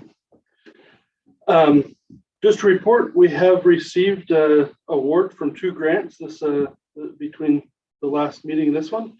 100 South, we got the COG grant on it for 1.1 million. Thank you. That has been taking a long time. And what's that? Is that reflected on this? Oh no, I gave you this for your reading. I'm done. Josh was asking me where, and sorry, obviously I knew where. No. I gave it to you for your joy and enrichment. But yeah, I apologize. Okay. I've moved to the next page. So anyway, on my own notes here. I just wanted to give you that so that you could kind of peruse. If you have questions, you can kind of see where we're at. And I just want to be able to be transparent and help you to understand where we're going on that. So anyway, no, the award, it wouldn't show in the budget until it's received. But we're still on track to be able to bid that out in the winter, January, February is our hope, so that we could build 100 South next year. That's our goal and design. We also received a CMAQ award for the bike trails for the 700,000 approximately. Thank you. And it will be designed, the money is open for us to design in the next 12 months and then it construct in the 12 months following that. So it is a ways before you'll see it completed, but it is starting the process and we like to be able to get grants so we can build and work on them and get more and feed that pipeline. So we're starting that pipeline and making progress. Just to kind of go over master plans, the transportation master plan, you will have seen our new roads and we will achieve probably 80% of our master plan 5-year horizon items. We'll probably achieve most of those within this year. So we will be ahead of schedule on the transportation master plan. Anytime, yeah. Sorry. But inside of that, you know. Josh told me to hold my applause. Carrie would have told herself to hold her applause. You can clap whatever you want. I just know it's late and I'm not gonna possibly get the pizza, so hope you have the. Sorry. But Parks, Trail and Recreation Master Plan, with the purchase of the property, we hope to finish that up. And for the grants for the trails, we're making fairly significant progress in that master plan. The sewer master plan, we're still working on getting pricing for boring. We have gotten a few more companies and we still need to follow through on some of those. And the water master plan is under construction, I guess. It's being worked on and underway. We're hoping to move it along. So, but anyway, then the other one on the Parks, Trail and Recreation, if you haven't been to Jay's Well, it is transforming. We do have a sprinkler system in it. We have worked with. That's so good to hear.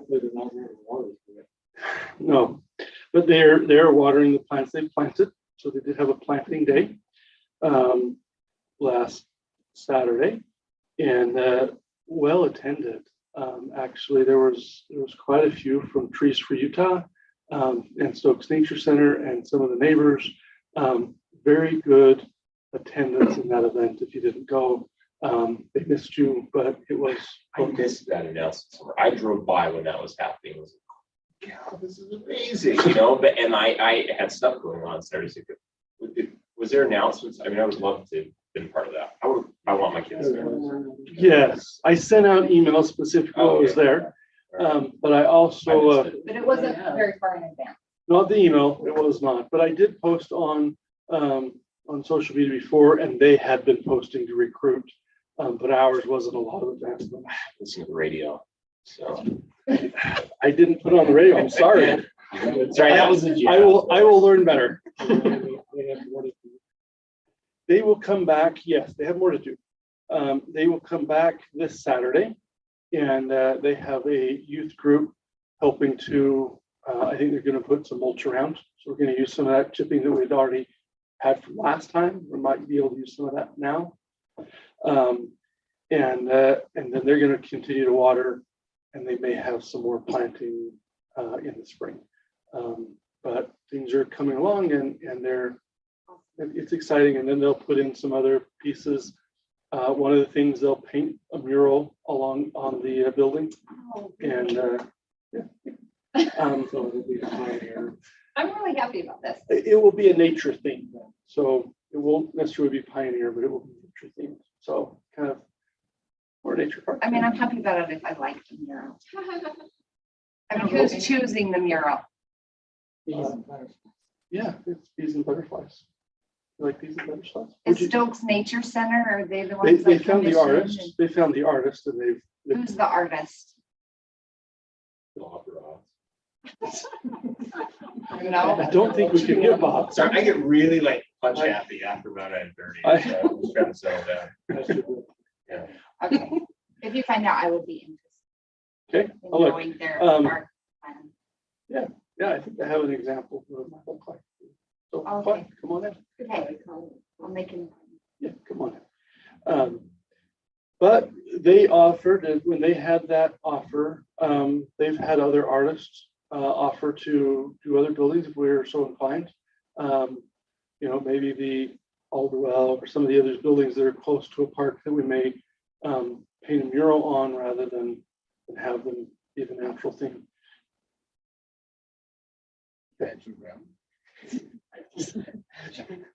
We haven't committed anything other than Jayswell.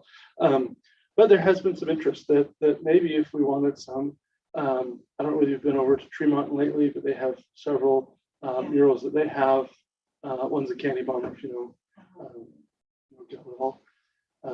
Good man. Gil Halverson. Yeah. But anyway, so that's kind of what I have. So yeah, questions? Yes. The Historic Committee is planning on putting a couple of pedestals up there. Use signs and Have they got a location where they're gonna put those? I don't know if they've completed the location. They are working on a signage and which signs that they're going to put in, but have they dedicated the location itself? I had to be excused because I had a viewing I had to attend, but Kai, Not for Jayswell, it's just for the Mercantile Blacksmith over by his laundry house over here on Main Street, from that Jayswell or Cattle Corral. They talked about putting one, at least, was I correct? Wasn't it, Kathleen, wasn't it? James Well, two there, one for the quarry, and what was the other one? I don't remember. We're the only two that got assignments. we probably ought to at least let him know that we Is- want to put some people. Brian's gonna give us the rock. I got that taken care of. Yeah, he's gonna get a real big, We're gonna steal a piece of rock out of it. real quarry One rock. of the birds. But he said he'd pick that up there, so yeah. Great. Yeah, I'm sure so we we can probably need incorporate a- some. They're mostly doing outside. We were cautious because we still wanted to be able to have access to be able to take the well up out of the ceiling and be able to have the ability to pull that well. So we wanted to make sure that nothing interfered with that. So when we get to that point, we want to Probably talk ought about to location. coordinate with Howard, I guess you can. So,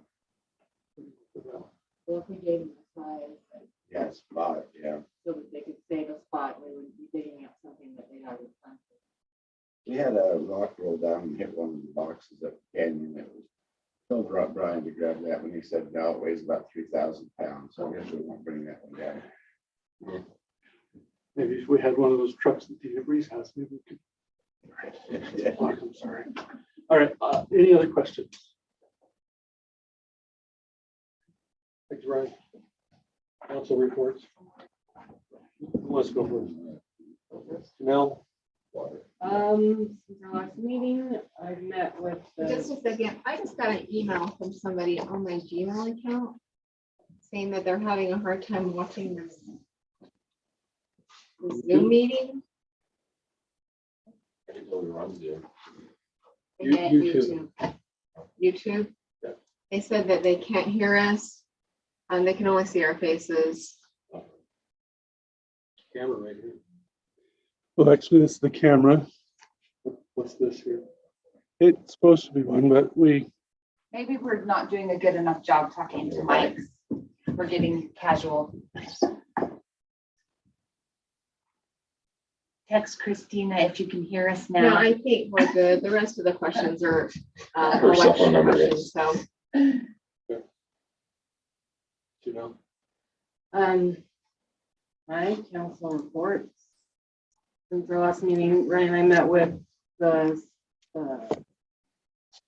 student community council at Providence Elementary. We got some sidewalk areas added to try and work on some grant money on 100 First East, on the west side of First East. and I did get that application submitted Awesome. for the grant for there, and also around CCID, we got 2 grants submitted for that.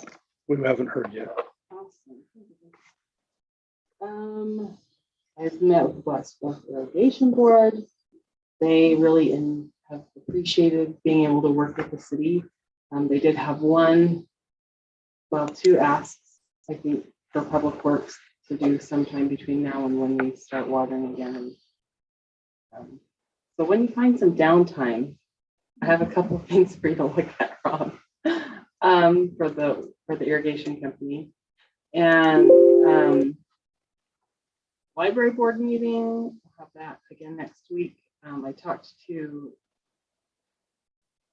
the library director, and she said they haven't worked out the cleaning details yet, what the adjustments are going to be made. So I'm guessing I need to talk to Shane about that. We are still having the cleaning until we know what adjustments they're being made. So we haven't changed the contract. So does she need to talk to Shane? So when she's ready, have her contact Shane. That would be fine. Oh, she was waiting for the city to contact her. Oh. I'll get her to talk to him. Okay. And then we went to the conference for the Utah League of Cities and Towns about 3 weeks ago. And they talked about healthy city designation. I feel like Providence is so close to having a healthy city designation. So why not go get ourselves an award? So I think I have a few ideas of how to make that actually come together and happen. And I think some of the things that the CAPSA presentation had would help us get there. That's it. Nice. I'll just report on the youth council had a dance. It was an activity they really wanted to do. And it got changed from the park to a church, but there were still a couple hundred kids that came, and they had a blast. So thanks for those who came and helped chaperone. There was only one couple I had to break up from kissing. My daughter. You broke it up or John? Oh, I broke it up. I marched right on over there. Ty, would you make sure it makes it in the minutes explicitly? Yeah. Okay, that's it. It was really fun. Who's next? Josh? I wish I had something. I'm just treading water. I'm at capacity here, so I don't have Okay, got anything it. special news. We understand. With Josh. I met with the Historic Preservation Committee, and it's kind of a cooperative effort between grants that they have, funding that they already have, and supplying the pedestals, the smaller plaques. They need about $750 for a pedestal. The larger pedestals are about, was it $1,200, I believe. And I think they got, was it 9 they have? There's it 6. I can't remember. Anyway. 6 and possibly 7. Yeah, that they need to install yet, and they're working to get those plaques and pedestals out, which have merit and certainly help with the historic presentation of our city as people come and visit sites such as Jay's Well and see the area, reflect on the quarry and other things. And so they're trying to get these installed around the city. I think they have 2 or 3 installed already. And I don't know if they were hoping to get some money from the city to be able to get those pedestals, because they have grants, but that plaques cost money. So it's something that maybe I would ask you, Ryan, to look at.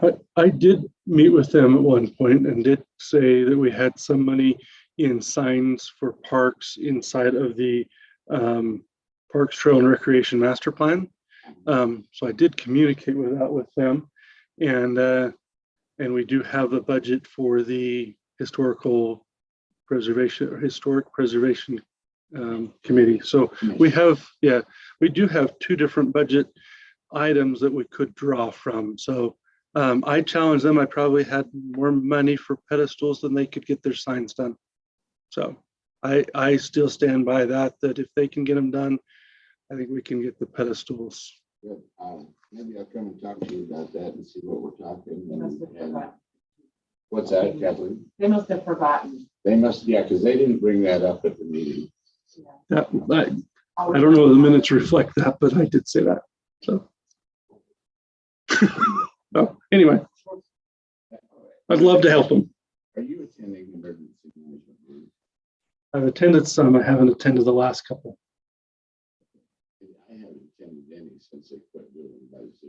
Yeah.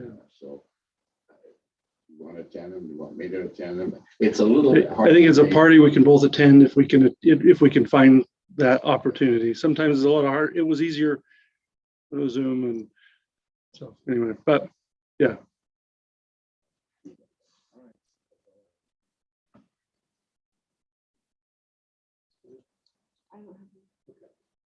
Real quick, two things I put in the newsletter. I want some input. I want to do an article on what I call neighbors helping neighbors. I think we've got a great story. I love when we have good news to put in the newsletter. If anybody wants to contribute anything, I have pictures of branches down, but I'd like some pictures of people actually. I'll put it, I want to submit a picture to No, me. pictures of my election signs rolled up with poop on them in the toilets in the bathroom. No, that's a different article. I'll let you write that one and I'll put it Is that on a service question? page Oh, it's a one. real thing that happened.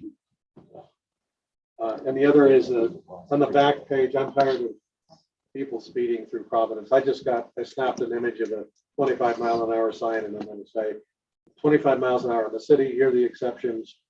Please obey the traffic laws. So anyway, that's my 2 cents. All right, I'm done. We have an interest in going into executive session. That means Ryan stays, the council stays, everyone else leaves. I need a motion and a vote. I mean, we would go into executive session. Motion to go into executive session, council member. Second. Second from council member Kirk. All in favor going to Aye. executive? Aye. Aye. Any opposed?